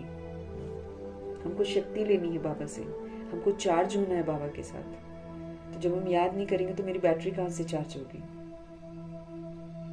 तो बाबा कहते हैं बीमारी में भी खुशी बनी रहे, तब मैं हेल्थ कमा रही हूँ। अगर मैं बीमारी में, अब देखो सारा कुछ हमको ना संगम युग में ही करना है, और वो भी थोड़े समय में करना है। पिछला हिसाब भी आएगा, पेपर भी आएंगे, प्लस हमको नया संस्कार भी बनाना है। हमको सतयुग का संस्कार बनाना है, हमको अनादि संस्कार बनाना है, सतगुणी संस्कार बनाना है। सब कुछ होते हुए ये इंतजार नहीं कर सकते ये सारा ठीक होगा तो हम पुरुषार्थ करेंगे, ये नहीं चलेगा। यहाँ पर एक तो वैसे ही लेट आए हैं हम लोग, तो इधर से हिसाब किताब चुकता होगा, इधर से पेपर आएंगे, इधर से हमको सीख मिलती जाएगी, उधर से हमको बाबा को याद भी करते जाना, उधर से हमको सतुगुणी व्यवहार भी करते जाना है। आत्मा का पाठ करके पक्का करके दूसरों को भी आत्मा देखकर ऐसे हमको पढ़ते जाना है। इसीलिए अब हमको नई दुनिया के संस्कार बनाने। नई दुनिया में सदा सब लोग खुश रहते हैं, सब पवित्र रहते हैं, सब सुखी रहते हैं, सब प्रेम स्वरूप होकर रहते हैं, सब आनंदित रहते हैं, सब शक्तिशाली होकर रहते हैं, और सब समझ वाले स्वरूप होते हैं। अब ये सारे संस्कार मेरे को कहाँ पर धारण करने? यहाँ पर धारण करने। दैवी गुण कहाँ पर धारण करने? संगम में धारण करने। अगर हम इंतजार करेंगे कि मेरी बीमारी ठीक हो तब हम ये करें, तब तो गए हम, तब तो टाइम बीत गया, कुछ भी नहीं किया हमने। फिर तो इधर से सब कुछ होता रहेगा, इधर से पढ़ाई करते जाओ, इधर से धारणा करते जाओ, आत्मा का पाठ पक्का करते जाओ, बिजी रखो, अपने आप सब कुछ ठीक हो जाएगा। बाबा हमको समझ देते हैं कि भक्ति में जिस चीज की हमारे अंदर कमी होती है ना, उसी चीज को दान करते हैं। तो अपना तन कमजोर हो गया है, मन कमजोर हो गया, प्रभु अर्पण कर दो। अब प्रभु अर्पण करके अब बाबा जैसे डायरेक्शन देते हैं वैसे यूज करो उसको। अपना काम खुद करना है, कोशिश यही करनी है, उठना है, चलना फिरना है, बाबा को साथी बनाकर चलो। गुलजार दादी कहती कोई बात नहीं, हम कमजोर है ना, हमारा बाबा तो शक्तिशाली है। अपने को आत्मा समझो और बाबा को साथी बनाओ, तब वो साथ देते हैं। आपको पता भी नहीं चलेगा, आप अपना काम खुद ही कर लोगे, किसी के मोहताज नहीं होगे, किसी से सेवा लेनी नहीं है। कोई कुड़ के सेवा करता है, कोई पता नहीं क्या सोचकर सेवा करता है, उससे हमारी अवस्था और गिर जाती है। जितना हो सके बाबा के साथ रहकर अपना पानी का गिलास खुद ले लिया, अपनी चीज खुद ले ली, अपने लिए खुद डाला खाना, भगवान को भोग लगाया और फिर खाया। कैसे नहीं बाबा शक्ति भरेंगे। खुशी बनी रहे हमारी बीमारी में, चल रही हिसाब किताब सेटल हो रहा है। चलो मैं तो शक्तिशाली हो रही, मैं प्रकृति जीत बन रही हूँ, मैं 5 तत्वों के शरीर के ऊपर जीत प्राप्त कर रही हूँ, मैं शक्तिशाली आत्मा हूँ। इतनी ऊंचे ऊंचे स्वमान है, सारा दिन ऊंचे स्वमान का चिंतन करो कि हम दुख का चिंतन करते रहेंगे, बीमारी का चिंतन करते रहेंगे, फिर तो हम गिरते ही चले जाएंगे। भगवान यहाँ रोज मुरली पढ़ा रहे हैं, किसके लिए पढ़ा रहे हैं? मेरे लिए पढ़ा रहे हैं। हर आत्मा के लिए मुरली है, और मुरली मेरे को बता रही है कि मुझे क्या करना चाहिए, मुझे क्या नहीं करना चाहिए। मुरली मुझे बता रही है कि असुर में मैं कौन हूं। मेरा जो नाम रूप है मैं वो थोड़ी हूं। असुर में तो मैं सोल हूं, असुर में तो मैं परमात्मा का बच्चा हूं, असुर में तो मेरे सारे रिश्तेदार परमात्मा है। अपने आप को समझाना है। दुनियावी रिश्ते वो मेरा कार्मिक अकाउंट है, वो मेरे रिश्ते नहीं है।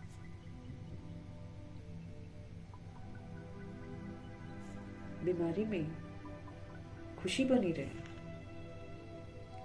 खुश मिजाज चेहरे से सबको बाप की याद दिलाते रहो, यही है अच्छी अवस्था। सालों साल दादियां बीमार रही हैं, कई दादियां 2000 से प्रकाशमणि दादी बीमार रही है। बीच में कभी कभी थोड़ा सा ठीक रहता था, फिर 2007 तक वो बीमार रही है। सबसे पहले बाबा के साथ आने वाली आत्मा है, कभी नहीं उफ किया उन्होंने।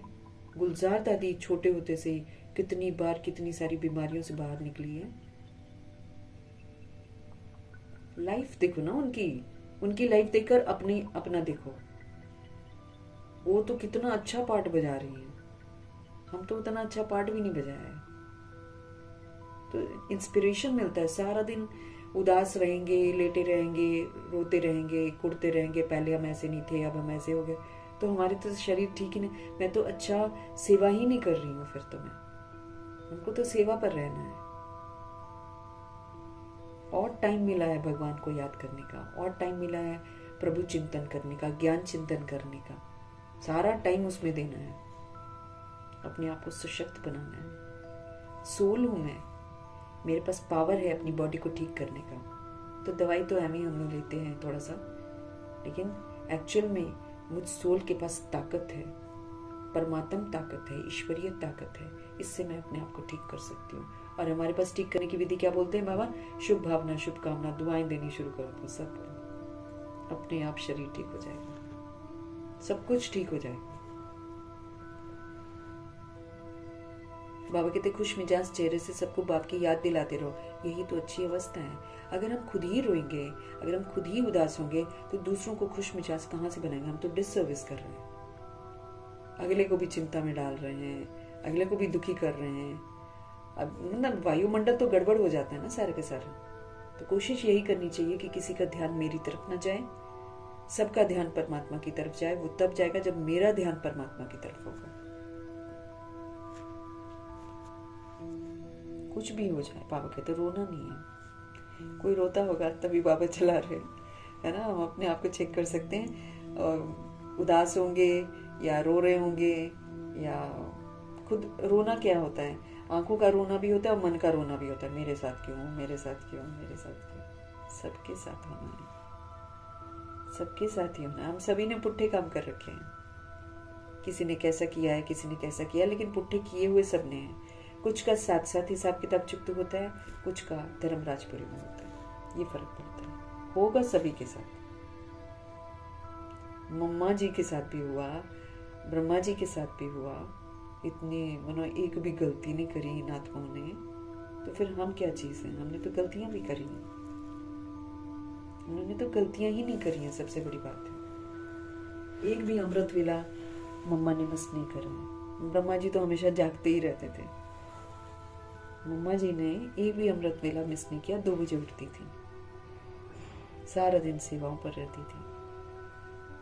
एक भी बाबा को तो मतलब भगवान ने कहा और उन्होंने किया। एक भी चीज नहीं है जिसमें उन्होंने कभी क्वेश्चन किया हो कि बाबा ये कैसे होगा। नामुमकिन बात भी बाबा ने बोली है तो उन्होंने हमेशा बोला हाँ जी।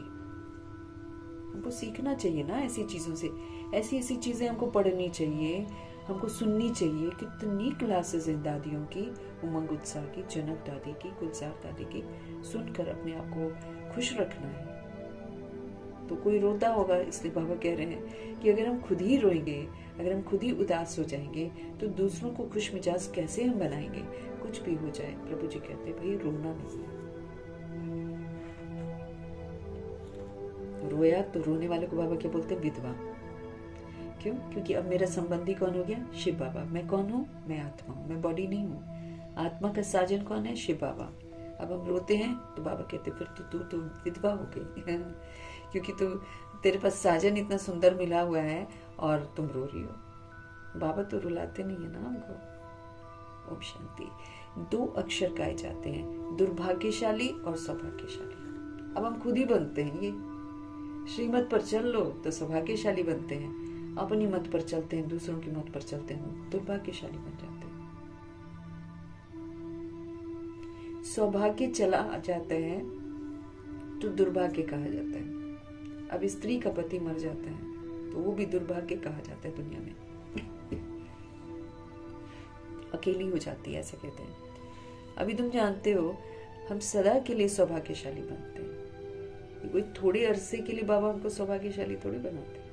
2500 वर्ष की राजधानी का वर्षा देते हैं। और ये ब्रह्मा जी तो उसके बाद भी सौभाग्यशाली काफी अरसे तक रहे। इनका तो 83वां जन्म भी अच्छा था। तो क्यों? क्योंकि ये आत्मा देखो अव्यक्त रूप में भी सेवा पर लगी हुई है। ये नहीं कि चलो जी हम तो बन गए फरिश्ते, चलो जी बैठ जाओ। ऐसा तो नहीं करते ब्रह्मा जी। निरंतर खड़े हैं सूक्ष्म वतन में, निरंतर इंतजार कर रहे हैं, पुकार रहे हैं, शुद्ध संकल्पों से सबकी सेवा कर रहे हैं।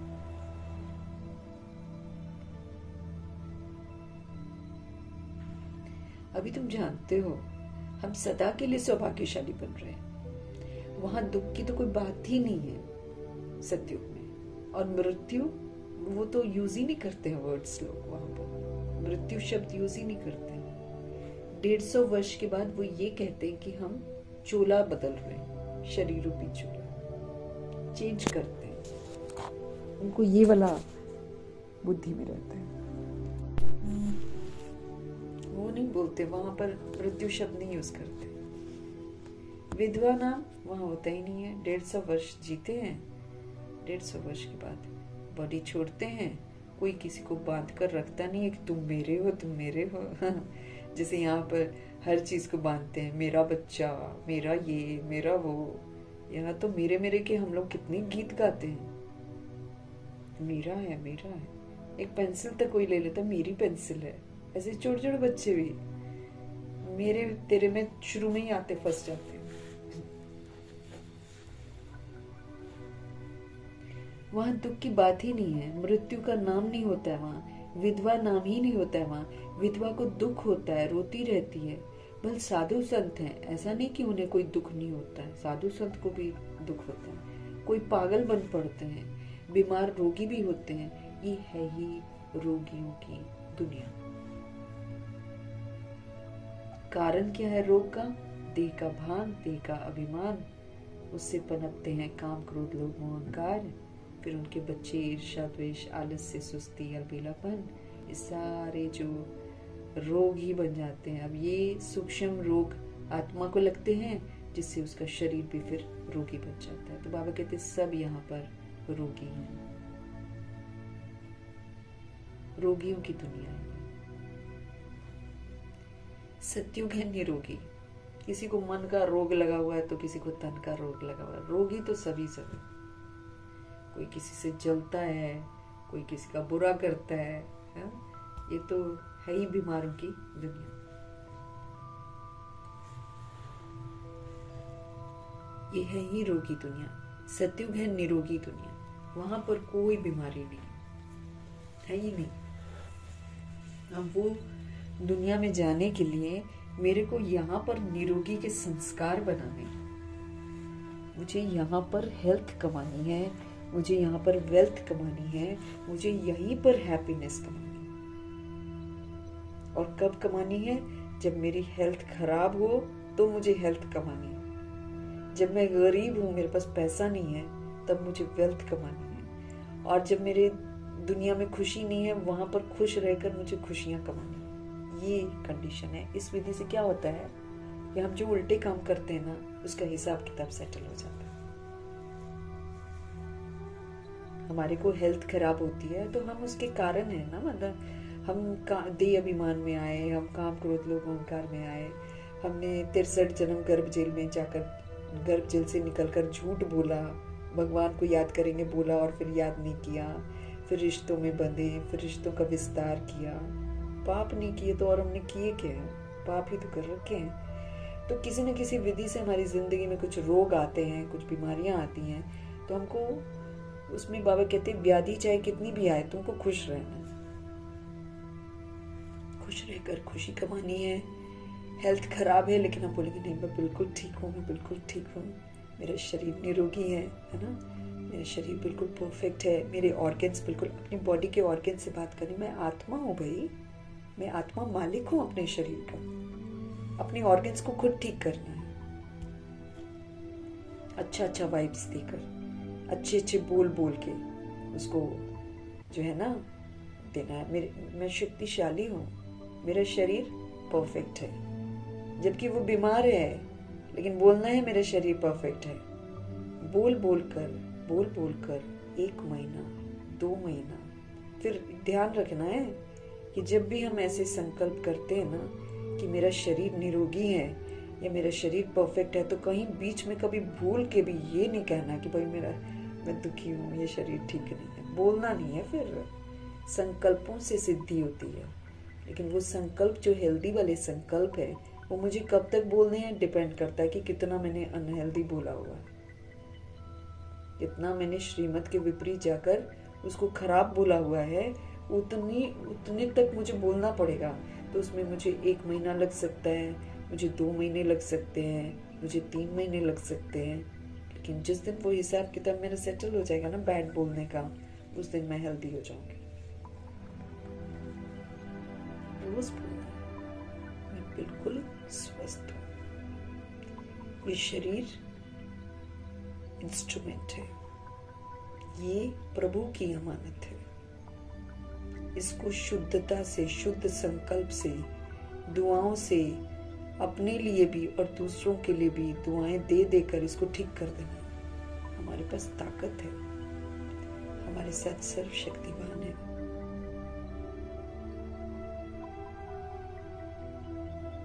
बाबा कह रहे हैं हमको यहाँ पर मेरे को हेल्थ कमानी है, फिर मेरे पास पैसा नहीं है, मुझे ज्ञान धन जो है इसको यूज करना है ज्यादा। ज्ञान का धन कमाएंगे तो खर्चा रोटी दाल बाबा चला देंगे। धनवान बनना है मुझे यहाँ पर। मुझे कभी नहीं कहना कि मेरे पास पैसा नहीं है, मुझे हमेशा कहना, जैसे ब्रह्मा जी ने सब कुछ दे दिया और बेगरी पार्ट भी जब आया तो वो क्या बोलते थे, ओम मंडली is the richest in the world. पैसा नहीं था लेकिन बोलते थे ऐसे, ओम मंडली is the richest in the world, है ना, शुभ संकल्प। तो रिचेस्ट बन गया ना बाबा का घर। बच्चे कितने हैं बाबा के जो मदद करते हैं, और खुश तो वो सदा ही रहे हैं। ब्रह्मा जी दुखी नहीं हुए हैं, कोई शिकवा शिकायत कभी नहीं करी है। न जाने कहाँ बाबा कहते सबसे ज्यादा हिसाब किताब ब्रह्मा जी के साथ आए, किसी को पता ही नहीं लगने दिया, अंदर ही अंदर सहन करके पार कर लिया। तो उन्होंने हेल्थ भी कमाई, वेल्थ भी कमाई, हैप्पीनेस भी कमाया। ऐसे हमको भी कमाना है। तो अगर हम दुखी होंगे तो फिर तो मैं हैप्पीनेस कमा नहीं रही हूँ ना। ड्रामा के राज को समझना है। हम कोई कंप्लेन नहीं कर सकते, हम किसी को दोष नहीं दे सकते। हर चीज मेरे लिए कल्याणकारी है। अब कोई उल्टा करेगा, मैं सुलटा करूंगी तब तो मेरे को मार्क्स मिलेगा, कि सब सुलटा करेंगे और मैं सुलटा करूंगी तो मार्क्स मिलेगा? नहीं, ये बिल्कुल उल्टी दुनिया हो गई है। ये सब कुछ उल्टा ही करेगी, लेकिन मेरे को सबके साथ सुलटा व्यवहार करना है।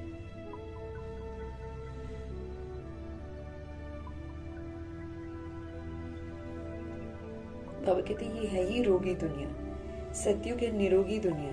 अब वो सारा निरोगीपन मेरे को यहाँ पे धारण करना है। तुम बच्चे समझते हो, हम भारत को फिर से श्रीमत पर निरोगी बनाते हैं। क्या समझना है? हम सब भारत को फिर से श्रीमत पर निरोगी बनाते हैं। इस समय मनुष्यों के कैरेक्टर्स बड़े खराब हैं, है ना? हम लोग खराब हो गए ना। सबसे पहले तो बाबा के बच्चे जो सतयुग में आते हैं वो सबसे पहले खराब होते हैं। खराब होना मतलब देह का भान आ जाता है, देह का अभिमान आ जाता है। तो देवताओं के लिए देह का भान आना ही बहुत बड़ा पाप है, क्योंकि वहीं से फिर बीमारियां सारी शुरू होती हैं। तो बाबा क्या बोल रहे हैं कि अब भारत को फिर से श्रीमत पर चलकर हमको निरोगी बनाना है। ये मेरा कर्तव्य है। तो पहले हम अपने अंदर से देह भान खत्म करेंगे, देह अभिमान खत्म करेंगे। काम क्रोध लोभ अहंकार को चाहे कितना भी कोई मुझे उकसाए हम यूज नहीं करेंगे। तब तो हम भारत को बनाएंगे, क्योंकि भारत को रोगी हमने बना दिया। अब निरोगी भी फिर हमें को बनाना पड़ेगा। इसलिए बाबा कहते हैं लोग नहीं बदलेंगे, परिस्थितियां नहीं बदलेंगी, तुम बदलो। सबसे पहले तुम बदलो। तुमने गलतियां करी हैं सबसे पहले। तो तुम समझते हो कि हम भारत को फिर से श्रीमत पर निरोगी बनाते हैं। इस समय मनुष्यों के कैरेक्टर्स बहुत खराब हैं। अब कैरेक्टर्स सुधारने की भी जरूर डिपार्टमेंट होगी ना। स्कूलों में भी स्टूडेंट्स का रजिस्टर रखा जाता है, उनके कैरेक्टर्स का पता चलता है। इसलिए बाबा ने भी रजिस्टर रखवाया था। हर एक आत्मा अपना रजिस्टर रखो। कैरेक्टर देखना है कि हम कोई भूल तो नहीं करते हैं, है ना? हम ईश्वर के विवेक का खून तो नहीं करते हैं। मतलब भगवान जो मेरे को समझ दे रहे हैं। अब भगवान कहते खुश रहो, ठीक है ना? मैं खुश नहीं रहती हूँ, उदास रहती हूँ, तो मैं क्या कर रही हूँ? भगवान की दी हुई समझ का खून कर रही हूँ। देखो हमारा खून करना कहलाएगा, है ना? तो बाबा कहते हैं देखो क्या अपना, क्या मैं सारा दिन खुश रही? क्या मैं सुखी रही? क्या मैंने सबके साथ प्रेम बांटा? क्या मैंने सबको सुख दिया? क्योंकि सुखी रहकर सुख दे सकते हैं, शांत रहकर शांत कर सकते हैं, प्रेम स्वरूप रहकर नफरत को मिटा सकते हैं, समझ का पाठ बचाकर बेसमझी को दूर कर सकते हैं। ऐसे हमको करना है। तो इसलिए इसका बाबा कहते हैं अपना रजिस्टर रखो और कैरेक्टर देखो। अपना कैरेक्टर देखना है कि हम कोई भूल तो नहीं करते हैं। पहली बात हमको क्या करनी है? हमको बाबा को याद करना है। इससे ही हमारा कैरेक्टर सुधरता है। बाबा को याद करने से ही कैरेक्टर सुधरता है। आयु भी बड़ी होती है। बाबा को याद करते हैं तो हमारा कैरेक्टर सुधरता है और फिर आयु भी हमारी बड़ी होती है। एक की याद से, अब जैसे दादी जनक ने कितना आयु अपनी बड़ी की है संगमयुग में। 1974 में उनका माना बॉडी का फिनिश था कार्य। 74 के बाद उन्होंने तो चलाई है योग बल के साथ। बाबा कहते हैं एक की याद से आप अपनी आयु भी बढ़ा सकते हो, अपना कैरेक्टर भी सुधार सकते हो। तो बाबा कहते हैं याद करने से ही कैरेक्टर सुधरेगा और आयु भी बड़ी होती है एक की याद से। ये तो है ज्ञान रतन, याद को रतन नहीं कहेंगे, याद से ही तुम्हारे कैरेक्टर सुधरते हैं, क्योंकि हमको पावर हाउस से ताकत मिलती है। सहन करना, बातों को संभाल लेना और सहयोग सबको अच्छा देना, कोई मेरे को सहयोग देना और मैं सहयोग दूं, ताकत चाहिए। कहाँ से मिलेगी? परमात्मा से मिलेगी। कब मिलेगी? जब मैं उनको याद करूंगी। याद को रतन नहीं कहा जाता, याद से तुम्हारे कैरेक्टर सुधरते हैं। ये 84 जन्मों का चक्र तुम्हारे सिवाय तो कोई समझा ही नहीं सकता है। इस पर ही समझाना है विष्णु और ब्रह्मा।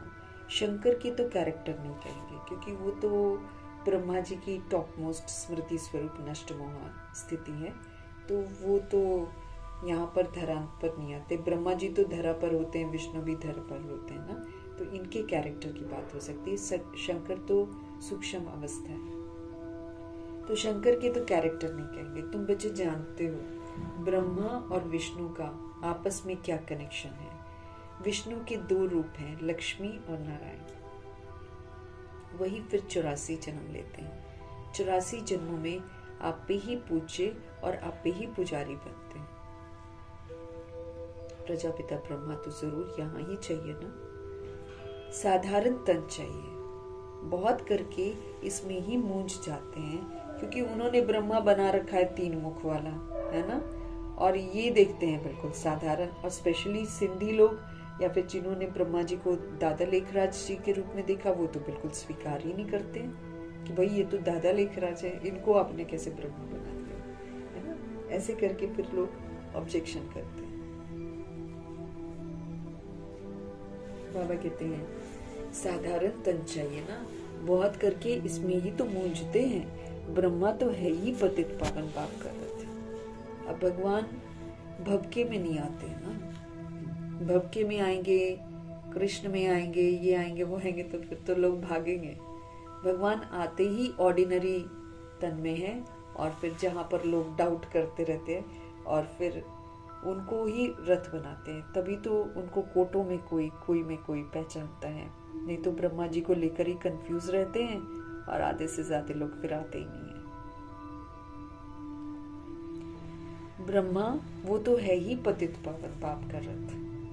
कहते भी हैं दूर देश का रहने वाला आया देश पर आए, दूर देश का रहने वाला आया देश पर आए, पावन दुनिया बनाने वाला पतित पावन पाप पतित दुनिया में आया है। पावन दुनिया जो बनाते हैं ना, पावन दुनिया बनाने वाला पतित पावन पाप पतित दुनिया में आया है।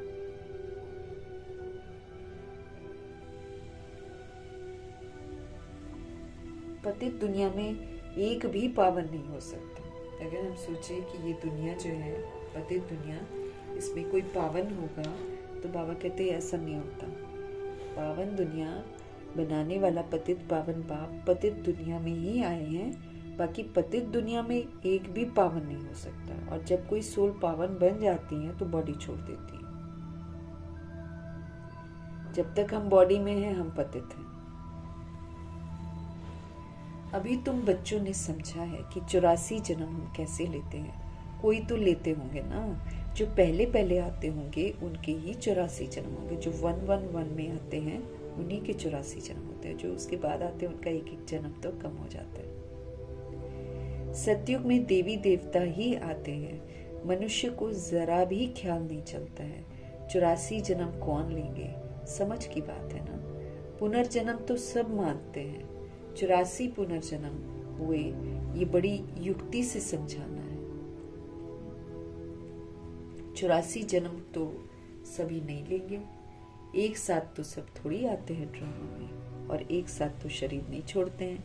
भगवानुवाच भी है कि तुम अपने जन्मों को नहीं जानते हो, भगवान बैठकर हमको हर बात समझाते हैं। तुम आत्माएं 84 जन्म लेती हो मैक्सिमम, है ना। ये 84 की कहानी बाप तुम बच्चों को बैठकर सुनाते हैं। ये भी एक पढ़ाई है। 84 का चक्र तो जानना बहुत इजी है। दूसरे धर्म वाले इन बातों को समझेंगे ही नहीं। जो द्वापर युग से सोल्स आएंगी वो 84 के चक्र को नहीं समझेंगे। हाँ, उनको परिचय परमात्मा का जरूर मिल जाएगा, लेकिन ये ड्रामा ऐसे चलता है, 84 का चक्र लेती, वो उनको समझ में ही नहीं आया। इन बातों को वो समझेंगे नहीं। तुम्हारे में भी कोई सभी 84 जन्म तो लेते नहीं है।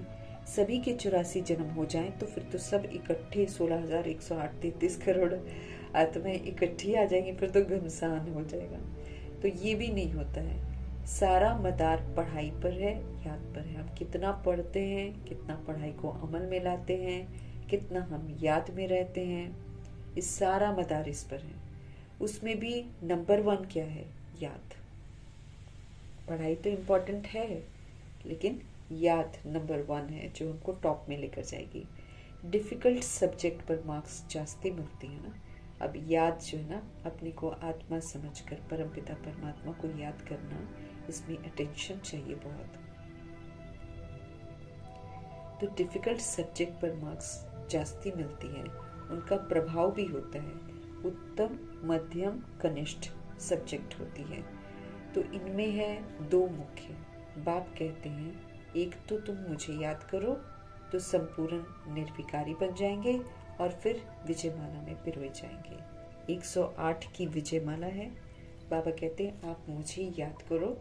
जब हम बाबा को याद करेंगे तो फिर हम विकारों को यूज नहीं करेंगे, तो क्या बन जाएंगे? संपूर्ण निर्विकारी बन जाएंगे और फिर विजयमाला में पिरोए जाएंगे। ये रेस है, इसको रेस कहते हैं। पहले तो खुद को देखना है कि मैं कहाँ तक धारणा करता हूँ। पहले तो खुद को देखना है कि मैं धारणा कहाँ तक करता हूँ, क्योंकि धारणा मायने रखती है ना। कितना मैं अपने पिता को याद करता हूँ, मेरे कैरेक्टर कैसे हैं। अगर मेरे में ही रोने की आदत है तो दूसरे को खुश मिजाज फिर हम कैसे बना सकते हैं? अभी हमको तो खुश रहना है, खुशियां बांटनी है, तो कैसे रहेंगे खुश मिजाज? बाबा कहते हैं जो रोते हैं सुख होते हैं। कुछ भी हो जाए लेकिन रोने की दरकार नहीं है। कुछ भी हो जाए लेकिन रोने की दरकार नहीं है। बीमारी में भी खुशी से इतना तो कह सकते हो ना कि अपने को आत्मा समझ बाप को याद करो। बीमारी में भी खुशी से इतना तो आप कह ही सकते हो कि भाई अपने को आत्मा समझो और बाप को याद करो। बीमारी में ही तो अवस्था की परख होती है कि पढ़ लिख कर मैंने क्या अवस्था बनाई है, ये मेरी बीमारी में पता चलेगा। तकलीफ में थोड़ा कुड़कने की आवाज भर निकलती है, परंतु अपने को आत्मा समझ बाप को याद करना है। अगर तकलीफ होती है थोड़ा सा, अगर आवाज निकलती भी है दर्द की, तो बाबा कहते आप उस समय अपने को आत्मा समझ बाबा को याद करो। आत्मा शक्तिशाली हो, साक्षी होकर शरीर से सारा चुकतो करवाना है। फिर बाबा की यादों में ना हमको हमेशा रहना है। अब ये नहीं कि इधर उधर बुद्धि का योग रहे और फिर जब दुख ज्यादा हो तो फिर याद करने, फिर थोड़ी बाबा सुनते हैं। याद की यात्रा पर लगातार रहना है। एक उन्हीं को तो याद करना और किसी को याद नहीं करना। बाप ने पैगाम दिया है सबको। पैगंबर मैसेंजर वास्तव में शिव बाबा है। बाकी तो जो धर्म स्थापक आते हैं ना, उनको भी पैगंबर बोल देते हैं लोग, लेकिन बाबा कहते हैं असल में मैसेंजर और पैगंबर तो शिव बाबा हैं। वो आकर पैगाम देते हैं, दूसरा तो कोई भी नहीं है। बाकी जो भी सुनाते हैं ना, सारी भक्ति मार्ग की बातें सुनाते हैं। इस दुनिया की जो भी चीजें हैं सब की सब विनाशी हैं। अभी तुमको वहां ले जाते हैं जहाँ टूट फूट नहीं है।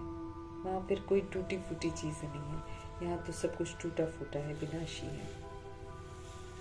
वहां तो चीजें ही ऐसी अच्छी बनेगी जो टूटने का नाम ही नहीं होगा। प्योर होंगी ना, टूटेंगी नहीं। यहाँ तो नकली नकली है, इसलिए टूट जाती।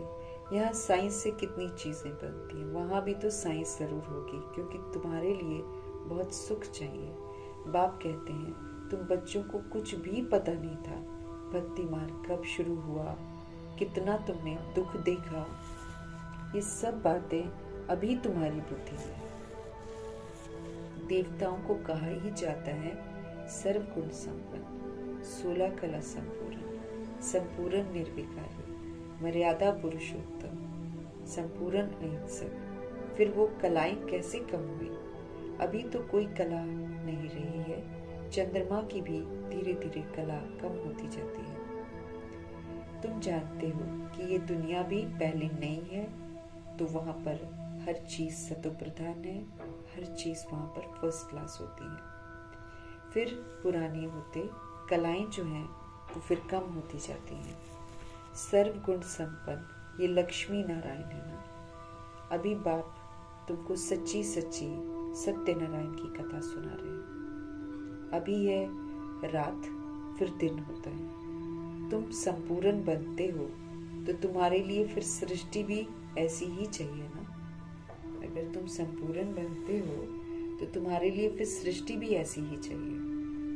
5 तत्व भी कैसे चाहिए? सतो प्रधान चाहिए। 16 कला संपूर्ण चाहिए, बन जाते हैं। इसलिए शरीर भी तुम्हारे नेचुरल ब्यूटीफुल होते हैं।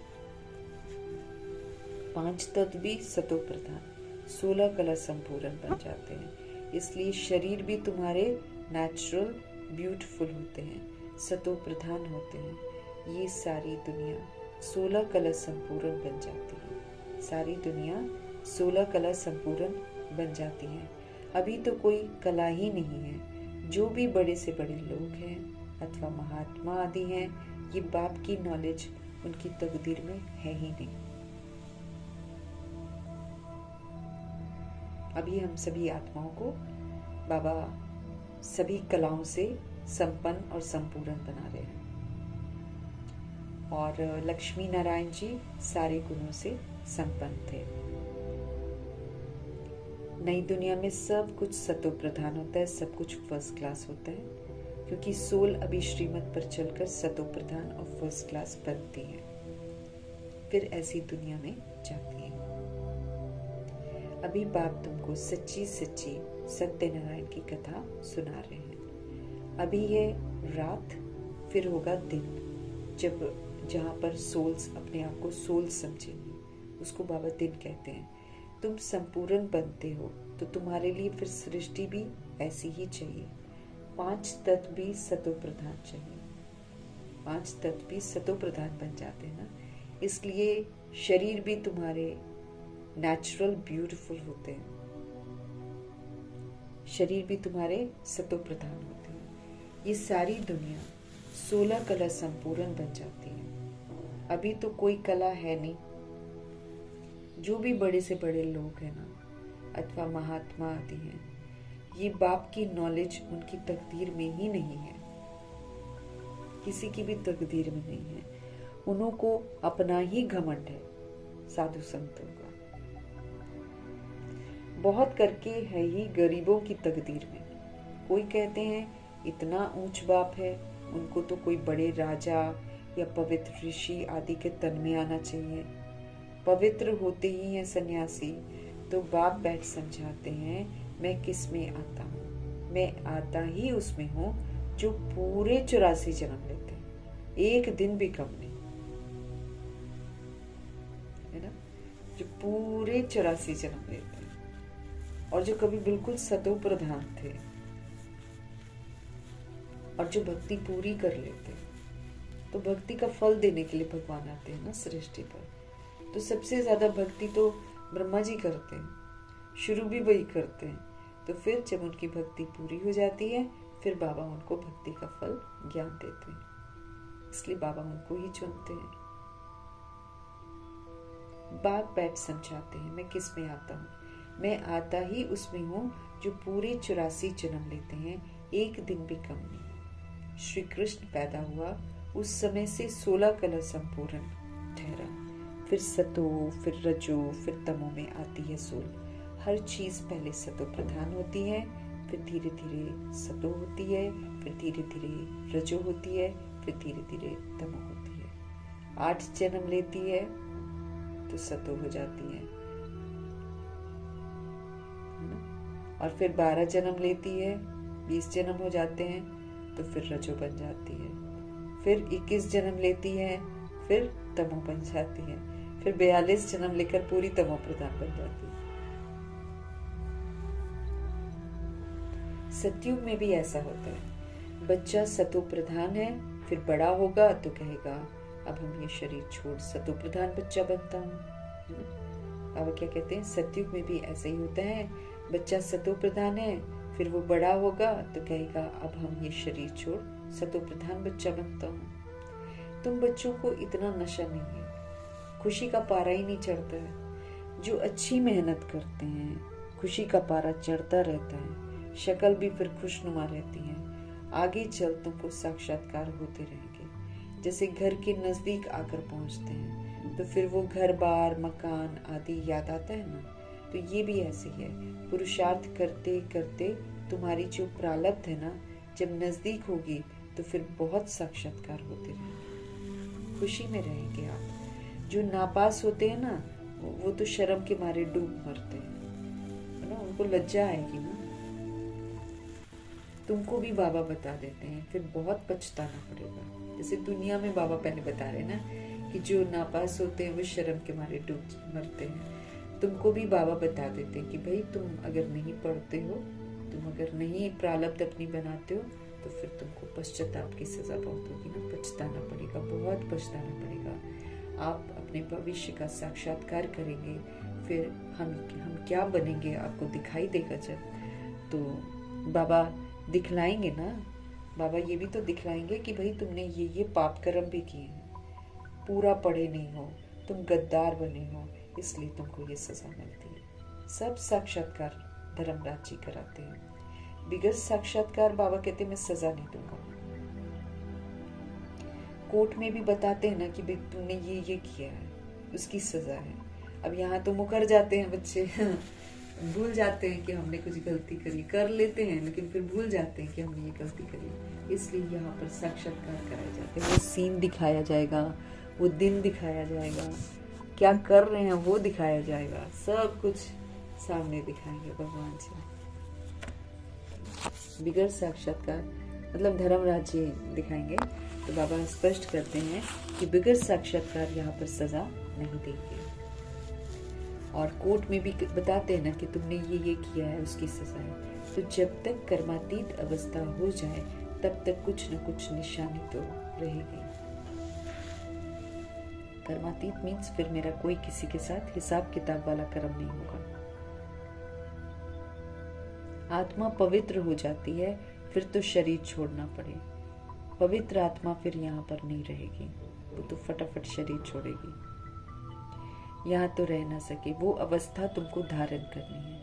अभी तुम वापस जाकर फिर नई दुनिया में आने के लिए तैयारी करो। अभी हम क्या करते हैं, अभी तुम वापस है ना, अभी तुम वापस जाए फिर नई दुनिया में आने की तैयारी करो। हम वापस घर जाने की भी तैयारी कर रहे हैं और फिर नई दुनिया में आने की भी तैयारी कर रहे हैं। तुम्हारा पुरुषार्थ ही ये है कि हम जल्दी जल्दी जाएं और फिर हम जल्दी जल्दी आएं।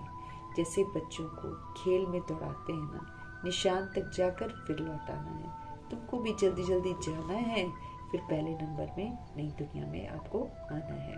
तो तुम्हारी रेस है ये। स्कूल में भी रेस कराते हैं ना। तुम्हारा ये है प्रवृत्ति मार्ग, ये हमारा प्रवृत्ति मार्ग है। ये निवृत्ति मार्ग नहीं है कि घर छोड़कर चले जाओ। घर में रहो लेकिन आश्रम होना चाहिए घर। तुम्हारा पहले पहले पवित्र गृहस्थ धर्म था।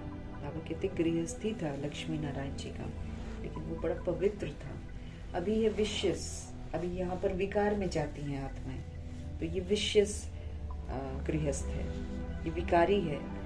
और विशेष फिर वाइसलेस वर्ल्ड बनेगा। अब निर्विकारी दुनिया बन रही है, उसके लिए फिर हमको यहाँ पर निर्विकारी होने का सबूत देना है। बहुत समय तक हमको विकार यूज नहीं करने हैं।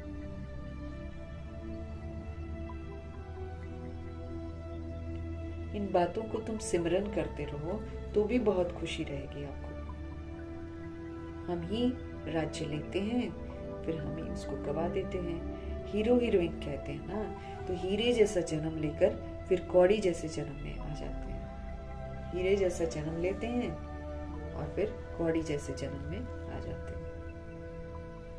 अभी बाप कहते हैं तुम कौड़ियों पिछाड़ी टाइम वेस्ट मत करो। बार बार बाबा बोलते हैं ना, कुछ लोग वेस्ट कर रहे होंगे अपना टाइम कौड़ियों के पीछे। बाबा कहते मत वेस्ट करो, क्योंकि कौड़ियाँ काम भी तो नहीं आएगी, या तो वेस्ट करे तो चलो जी काम आ जाए, काम भी आने वाली नहीं है। इसलिए बाबा हमको समझाते हैं। अभी बाप कहते हैं तुम कौड़ियों पिछाड़ी टाइम वेस्ट मत करो। ये कहते हैं हम भी टाइम वेस्ट करते थे। ब्रह्मा जी कहते हैं कि कौड़ियों के पीछे हम भी टाइम वेस्ट करते थे, दादा लेखराज जब थे। तो हमको भी कहा अब तो तुम मेरा बनकर ये रूहानी धंधा करो। बिजनेस कितना चरम सीमा पर था ना ब्रह्मा जी का, दादा लेखराज जी का। तो फिर बाबा कहते मैं भी उसी में ही टाइम वेस्ट कर रहा था। तो हमको भी फिर बाबा ने कहा कि अब तो तुम मेरा बनकर ये रूहानी धंधा करो। तो झट सब कुछ छोड़ दिया। पैसे कोई फेंक तो नहीं देंगे ना, पैसे तो काम में आते हैं। पैसे बिना कोई मकान आदि जो भी है थोड़ी मिल सकता है। आगे चल बड़े बड़े धनवान आएंगे, तुमको मदद देते रहेंगे। बाबा के बच्चों को तो ये बाबा के कहीं ना कहीं से कोई ना कोई मददगार बन जाता है। तो बाबा मकान भी चाहिए। जैसे हम लोग सब जाते हैं, हम लोग को रहने के लिए जगह भी चाहिए। 4-5 दिन हम लोग रहते हैं। तो फिर बाबा कहते हैं वो अपने आप आत्माएं, जो धनवान आत्माएं हैं ना, वो मदद कर देंगी।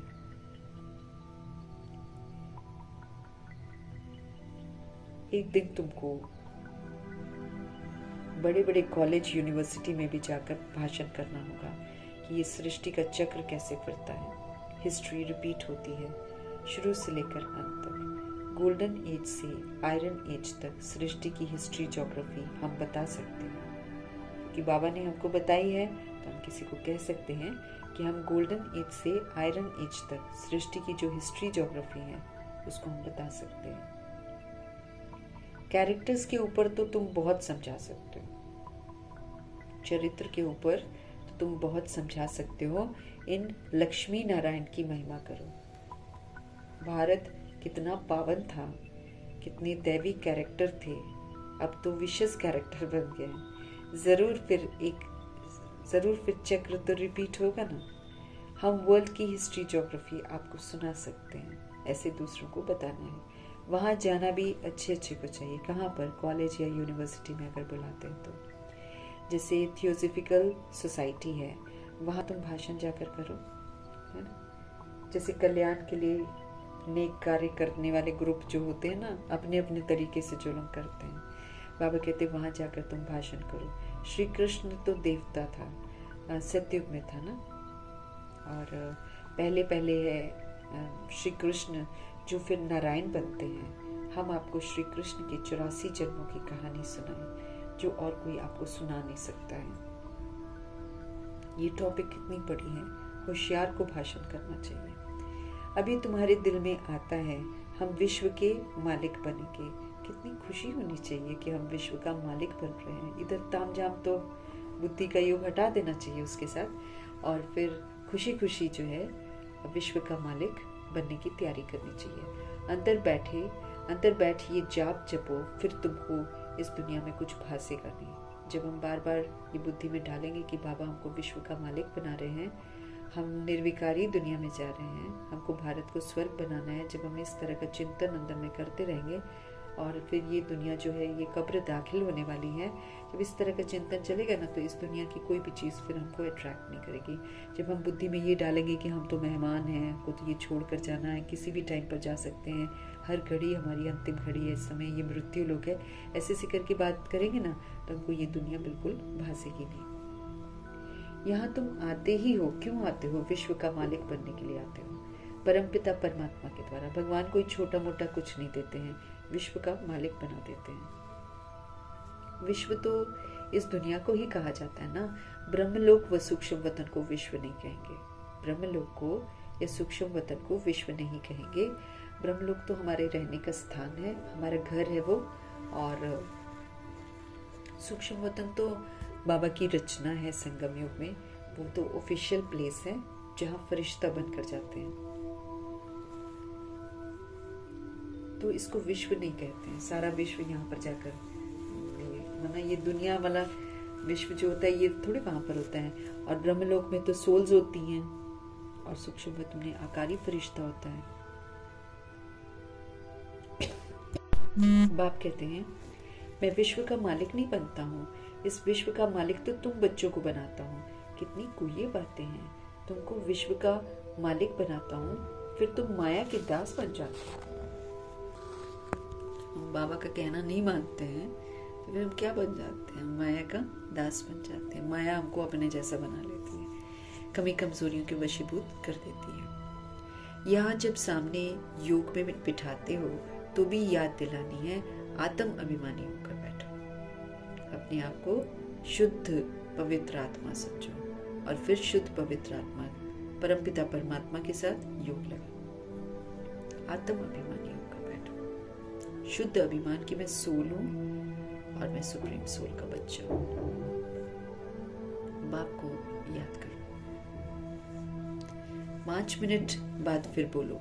तुम्हारे योग के प्रोग्राम चलते हैं ना, बहुतों की बुद्धि बाहर चली जाती है, इसलिए 5-10 मिनट बाद फिर सावधान करना चाहिए। अपने को आत्मा समझकर बैठे हो, ये तो बुद्धि का योग इधर उधर चला जाता है। बाप को याद करते हो तो खुद का भी अटेंशन रहेगा। बाबा ये सब युक्तियां बतलाते हैं, घड़ी घड़ी सावधान करो अपने आप को, नहीं तो बुद्धि का योग तो कहीं भी चला जाता है, जाना नहीं चाहिए ना। बाबा कहते इसलिए बार बार अपने आप को याद दिलाओ, घड़ी घड़ी अपने को सावधान करो, अपने को आत्मा समझ। शिव बाबा की याद में बैठे हो तो जिनका बुद्धि का योग भटकता होगा ना, वो खड़े हो जाएंगे। घड़ी घड़ी ये याद दिलाना चाहिए। बाबा की याद से ही तुम उस पार चले जाएंगे। गाते भी हैं, खिवैया नैया मेरी पार करो, पार लगाओ, परंतु अर्थ को नहीं समझते हैं कि बाबा खिवैया कैसे है, कौन खिवैया है? निराकार परमपिता परमात्मा खिवैया है। नैया कौन है? आत्मा नैया है। अर्थ तो बाबा आकर समझाते हैं। मुक्ति धाम में जाने के लिए आधा कल्प हमने भक्ति की है। अब बाप कहते हैं मुझे याद करो तो मुक्ति धाम में चले जाएंगे। तुम बैठते ही हो पाप कटने के लिए, तो फिर पाप करने थोड़ी चाहिए। बाबा कहते हैं तुम किसके लिए यहाँ पर बैठते हो? ताकि आपके पाप कट जाए ना। फिर बाबा कहते फिर आपको पाप थोड़ी करने चाहिए। नहीं तो बाबा कहते फिर तो पाप आपके रह जाएंगे, क्योंकि ये जो हम अभी पाप करते हैं ये तो हमारे 100 गुना 1000 गुना बन जाते हैं, तो ये तो हमको नहीं करने चाहिए। बाबा कहते हैं ऐसे सावधान करते रहने से अपना भी अटेंशन रहेगा। तो अपने को आत्मा समझ, बाप को याद करो। ऐसे सावधान करते रहने से अपना भी अटेंशन रहेगा। खुद को भी सावधान करना है, खुद भी याद में बैठे तब औरों को बिठाएं। हम आत्मा हैं, जाते हैं अपने घर, फिर आकर हम राज्य करेंगे। अपने को शरीर समझना ये भी एक कड़ी बीमारी है। अपने को शरीर समझना ये भी एक कड़ी बीमारी है, इसलिए ही सब रसातल में चले गए हैं, सब नरकवासी बन गए, क्योंकि अपने को शरीर समझ रहे हैं। तो अपने को शरीर समझना ये भी एक कड़ी बीमारी है, इसलिए ही सब रसातल में चले गए। उनको फिर सैल्वेज करना है। अब उनको क्या करना है? वहां से मुक्त करना है। जब हम खुद मुक्त रहेंगे तभी तो हम कर पाएंगे। हम खुद ही शरीर समझेंगे तो हम किसी को क्या बताएंगे कि तुम आत्मा हो? सुनेगी भी नहीं, उसको समझ में भी नहीं आएगा। सबसे बड़ी बात है, क्योंकि हम तो खुद ही नहीं समझे तो हम किसी को क्या समझाएंगे? बाबा कहते हैं ये भी बड़ी बीमारी है, कड़ी बीमारी है, अपने को शरीर समझना। ये समझते हैं तो हम फिर अच्छा पुरुषार्थ भी कर नहीं पाते।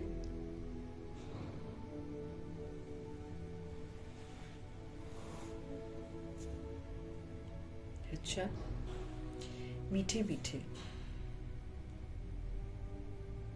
सिकिलदे बच्चों प्रति माता पिता बाप दादा का याद प्यार और गुड मॉर्निंग।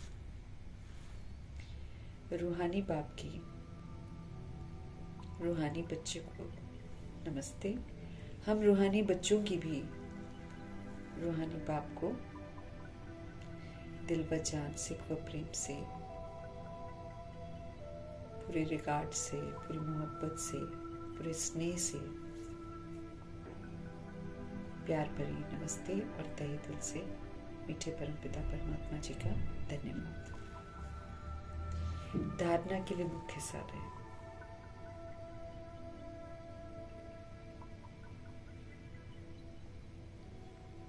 अपना टाइम रूहानी धंधे में सफल करना है, रूहानी धंधा करना है, जगना है, दूसरों को जगाना है। हीरे जैसा ये जीवन है, तो इसको हीरे जैसा बनाना है।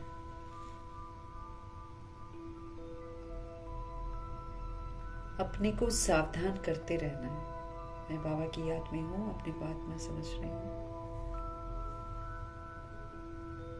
दैवी चरित्र यूज कर रही हूँ।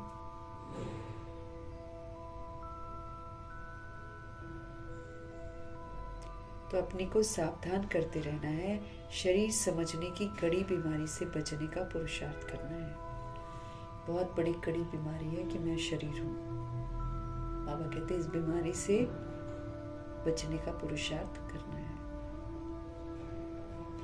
कभी भी हमको माया का दास नहीं बनना है। माया कौन है? मेरी कमी कमजोरियां। तो मुझे कभी भी उसका दास नहीं बनना।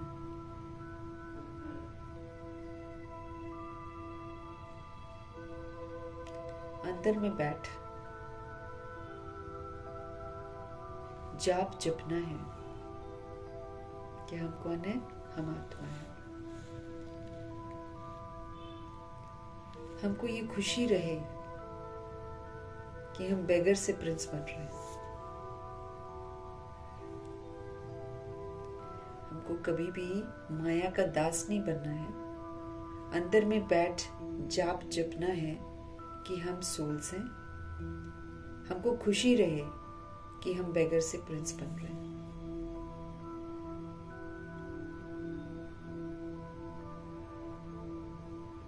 सतगुरु जी का वरदान। अनुभवों की गुह्यता की प्रयोगशाला में रहकर नई रिसर्च करने वाले अंतर्मुखी भव। अनुभवों की गुह्यता की प्रयोगशाला में रहकर नई रिसर्च करने वाले अंतर्मुखी भव। जब स्वयं में पहले सर्व अनुभव प्रत्यक्ष होंगे तब प्रत्यक्षता होगी। जब स्वयं में पहले सारे अनुभव जितने भी हैं वो प्रत्यक्ष होंगे तब प्रत्यक्षता होगी। इसके लिए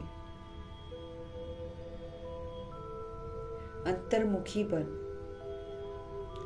याद की यात्रा व हर प्राप्ति की गुह्यता में जाकर रिसर्च करो।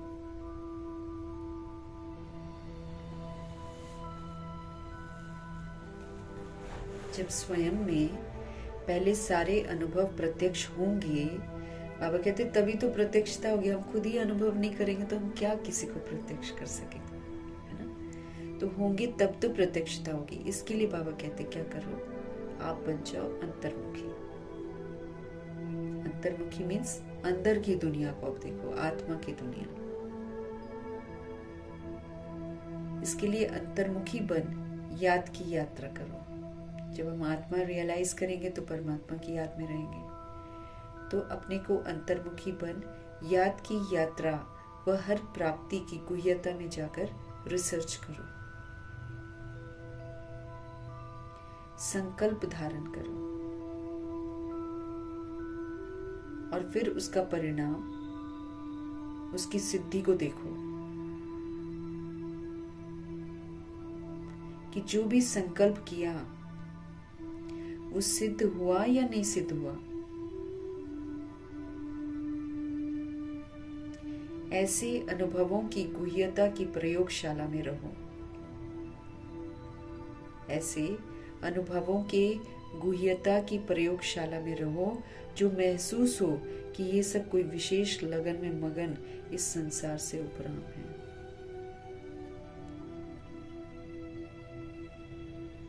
कर्म करते योग की पावरफुल स्टेज में रहने का अभ्यास बढ़ाओ। कर्म करते योग की पावरफुल स्टेज में रहने का अभ्यास बढ़ाओ। जैसे वाणी में आने का अभ्यास है ना, ऐसे रूहानियत में रहने का अभ्यास करो। वाणी में तो आ जाते हैं, बाबा कहते रूहानियत में रहने का भी अभ्यास करो।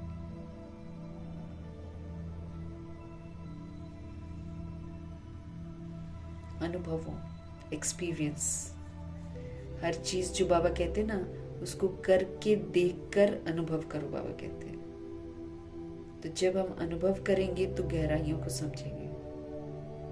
तो अनुभवों की गुह्यता की प्रयोगशाला, मतलब लैब में जैसे एक्सपेरिमेंट करते हैं ना, तो यहाँ पर कौन सा लैब है? अनुभव का लैब है कि अनुभव करो,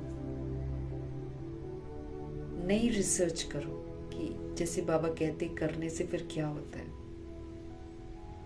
ये हम तभी कर सकते हैं जब हम अंतर्मुखी बनेंगे।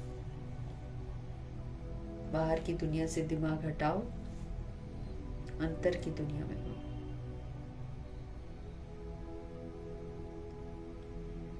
जब हम खुद पहले सारे अनुभव हमको प्रत्यक्ष होंगे, तब जाकर प्रत्यक्षता होगी।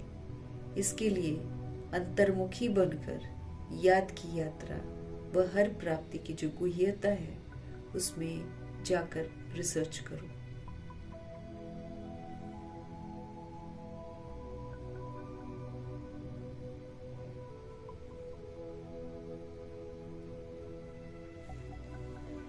अंतर्मुखी बन, याद की यात्रा व हर प्राप्ति, फिर उससे प्राप्ति भी तो होगी। प्राप्ति की गुह्यता में जाकर रिसर्च करो, फिर संकल्प धारण करो, फिर उसका रिजल्ट देखो, उसकी सिद्धि देखो कि जो संकल्प मैंने किया था क्या वो सिद्ध हो गया, पूरा हो गया वो। रिसर्च करो। ऐसे अनुभवों की गहराइयों की प्रयोगशाला में रहो हमेशा,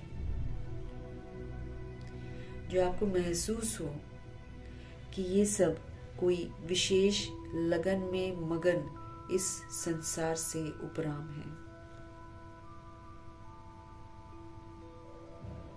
ऐसे अनुभवों की गुह्यता की प्रयोगशाला में रहो, जो महसूस हो कि ये सब कोई विशेष लगन में मगन इस संसार से उपराम है।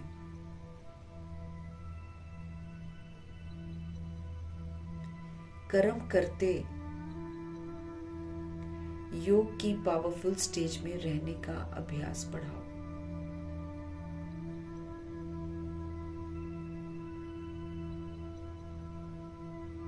कर्म करते योग की पावरफुल स्टेज में रहने का प्रैक्टिस बढ़ाओ। जैसे वाणी में जाने का अभ्यास है ना, ऐसे रूहानियत में रहने का अभ्यास डालो। अब पहले हम लोग आवाज में आते हैं, है ना, उसका तो हमको बहुत इजी आदत पड़ा हुआ है, फटाफट न चाहते हुए बोल ही देते हैं। तो जैसे वाणी में आने का हमको प्रैक्टिस बहुत हो गया है, बाबा कहते हैं अब रूहानियत में रहने का अभ्यास बढ़ाओ। अब रूह क्या है? साइलेंस। तो अब साइलेंस में रहने का अभ्यास बढ़ाओ, अनुभव करो, गहराइयों में जाओ, एक्सपीरियंस करके दूसरों के साथ शेयर करो।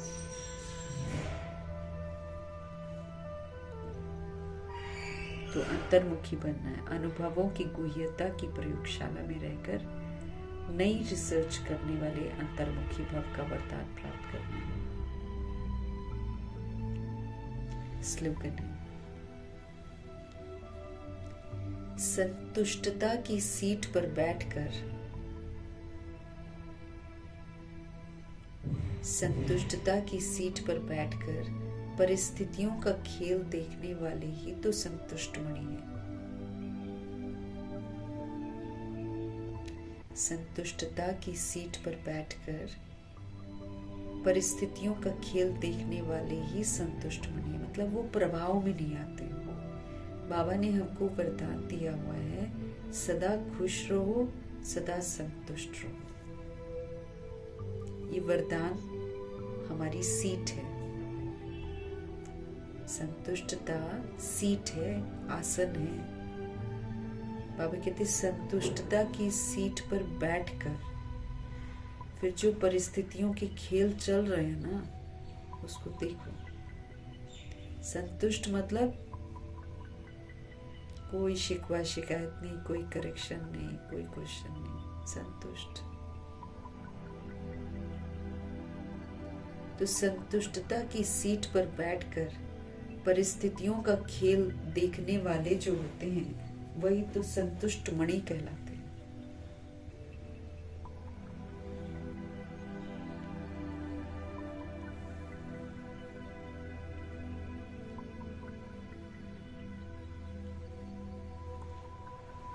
सीट संतुष्ट, सदा खुश, सदा संतुष्ट। संतुष्ट क्या करेगा? सभी से संतुष्ट रहेगा वो तो, चाहे परिस्थितियां कैसी भी हो, विकराल हो, चाहे कुछ भी हो। तो इस ड्रामा में फुल स्टॉप लगाकर, संतुष्ट रहकर, खुश रहकर, अचल रहकर, अडोल रहकर, स्थिर रहकर ही तो सारे पेपर पास करने हैं। क्योंकि अपनी की हुई गलतियां हैं, गलती वाला कुछ नहीं बोल सकता भाई, साफ बात है। हम गलत काम करें और फिर हम बोले नहीं नहीं ऐसे नहीं होना चाहिए, वैसे नहीं होना चाहिए। गलतियां तो हम सभी ने करी हैं, है ना? हम सभी ने करी हैं, सभी हम विकार में गए हैं और हम दूसरों को बोले विकार में नहीं जाना चाहिए, ये लोग गलत कर रहे हैं, ये लोग गलत। अरे भाई वो लोग गलत कर रहे हैं, हम ही से तो सीखा है उन्होंने। हमको तो जो पूर्वज आत्माएं हैं, जो सतयुग में आने वाली आत्माएं हैं, त्रेता युग में आने वाली आत्माएं, वो तो कह ही नहीं सकती है किसी को कि तुम गलत हो। क्योंकि सारे गलत कामों की शुरुआत हमने करी है। उन्होंने थोड़ा गंदे रूप से कर लिया, क्योंकि आते ही उन्होंने गलत देखा है। तो जो गलती करता है वो बोल सकता है क्या किसी को कुछ? जो खुद करता हो वो दूसरे को बोलेगा कि तुमको नहीं करना चाहिए। हालांकि कलयुग में ऐसा करते हैं, सारी दुनिया गलत कर रही है लेकिन दूसरे को बोलती है कि उसको ऐसा नहीं करना चाहिए। जैसे विकार में सब जा रहे हैं, है ना? लेकिन जब किसी एक आत्मा के साथ कोई दुर्दशा करता है तो उसको वो गलत कहते हैं। तो बाबा कहते पहले विकारों को तुम खत्म करो ना, तब तुम दूसरे को गलत कह सकते हो। जब तुम लोग, एक जना सर्टिफिकेट लेकर गलत करता है, एक जना बिना सर्टिफिकेट के गलत करता है, गलत तो दोनों ही कर रहे हैं। सर्टिफिकेट लेकर जो विकार में जा रहे हैं, शादियां कर रहे हैं जो मैरिज सर्टिफिकेट लेकर, वो भी तो गलती कर रहे हैं भगवान की दृष्टि में, वो भी तो आत्मघाती कर रहे हैं। तो जो एक बिना सर्टिफिकेट के कर रहा है, तो ये जो गलत कर रहा है, ये उसको गलत नहीं बोल सकता है कायदे से। पहले खुद गलतियां बंद करो। खुद गलत कर रहे हैं, मूवीज देख रहे हैं, वही वाइब्रेशंस फैल रहे हैं, वही दूसरे कैच कर रहे हैं, वही कर रहे हैं, तो हम उसको फिर गलत बोलते हैं। तो गलत तुम सर्टिफिकेट लेकर करो, तुम नहीं लेकर करो, भगवान की दृष्टि में तो दोनों क्रिमिनल है। तो हमको क्या करना पड़ेगा? संतुष्ट रहना पड़ेगा, तभी हम सृष्टि को परिवर्तन करने में मदद कर पाएंगे। हम संतुष्ट नहीं रहेंगे तो हम अच्छा वाला मनसा किसी के लिए थॉट ही नहीं क्रिएट करेंगे।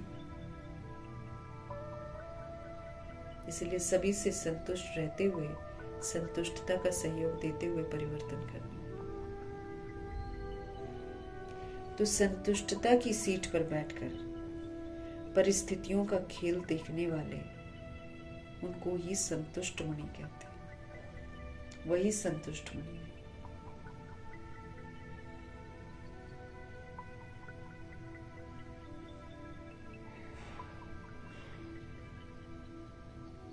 अव्यक्तिशाली,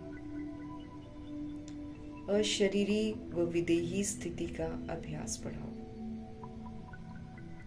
अशरीरी व विदेही स्थिति का अभ्यास बढ़ाओ। जैसे हठ योगी जो होते हैं, वो अपने श्वास को जितना समय चाहे उतना समय रोक सकते हैं। जैसे हठ योगी जो होते हैं, वो अपना श्वास को जितना समय चाहें उतना समय रोक सकते हैं। आप सहज योगी, स्वतः योगी, सदा योगी, कर्म योगी, श्रेष्ठ योगी अपने संकल्प को, अपने श्वास को प्राणेश्वर बाप के ज्ञान के आधार पर जो संकल्प, जैसा संकल्प जितना समय करना चाहो उतना समय उसी संकल्प में स्थित हो जाओ। अभी अभी शुद्ध संकल्प में रमण करो। अभी अभी एक ही लगन अर्थात एक ही बाप से मिलन की, एक ही अशरीरी बनने के शुद्ध संकल्प में स्थित हो जाओ। हठ योगी क्या करता है? वो क्या करता है? अपने श्वास को जितना समय चाहे ना उतना समय रोक लेता है, जो हठ योगी होते हैं। लेकिन बाबा ने हमको कैसा योगी बनाया? बाबा ने हमको सहज योगी बनाया। बाबा ने हमको नेचुरल योगी बनाया। बाबा ने हमको सदा का योगी बनाया। बाबा ने हमको कहा कि कर्म करते भी याद में रहो, तो कर्म योगी बनाया। बाबा ने हमको श्रेष्ठ योगी बनाया। अपने संकल्प को, श्वास को प्राणेश्वर बाप के ज्ञान के आधार पर जो संकल्प, जैसा संकल्प जितना समय करना चाहो उतना समय उसी संकल्प में स्थित हो जाओ।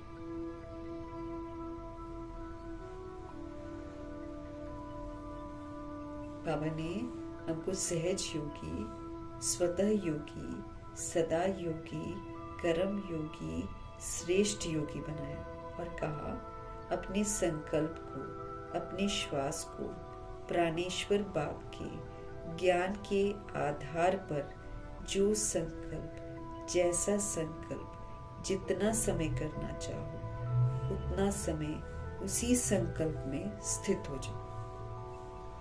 जैसे अभी अभी शुद्ध संकल्प में रमण करो। अभी अभी एक ही लगन मतलब एक ही बाप से मिलन की, एक ही अशरीरी बनने के शुद्ध संकल्प में स्थित हो जाओ। अपने आप को शक्तिशाली बनाओ। हठ योग नहीं करना है, इजी योग है ये। संकल्पों को टिकाना है एक जगह, फिर देखना है कि क्या वो संकल्प टिका रहता है।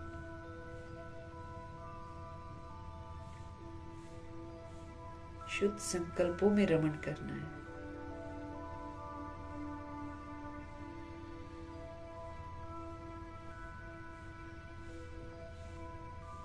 अभी अभी शुद्ध संकल्प में रमण करो।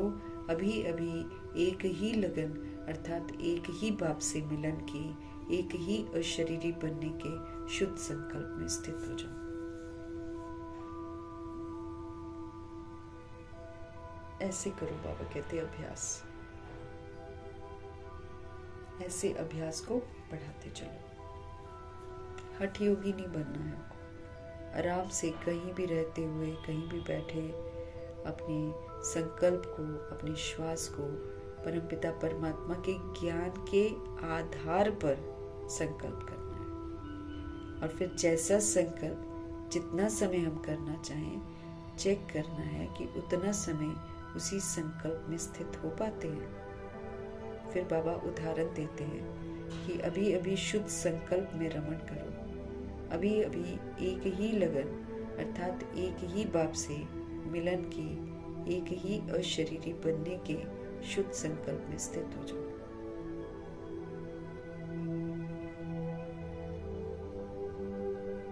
और फिर देखो कि क्या हम उस संकल्प में टिके रहते हैं, फलीभूत होता है। मीठे परमात्मा जी का धन्यवाद करेंगे। ब्रह्मा माँ का धन्यवाद, जगदम्बा माँ का धन्यवाद, गुलजार दादी जी का धन्यवाद, अष्टरत्नों का धन्यवाद, नवग्रहों का धन्यवाद, एडवांस पार्टी की सारी सोल्स का धन्यवाद, 5 तत्वों का धन्यवाद, बची हुई जितनी भी आत्माएं हैं सबका धन्यवाद, 5 तत्वों का धन्यवाद, ड्रामा का धन्यवाद, प्रकृति का धन्यवाद, माया का धन्यवाद, यमदूत का धन्यवाद, करोड़ों की आबादी का धन्यवाद, अविनाशी खजानों का धन्यवाद, समय का धन्यवाद, पूरे यूनिवर्स का धन्यवाद।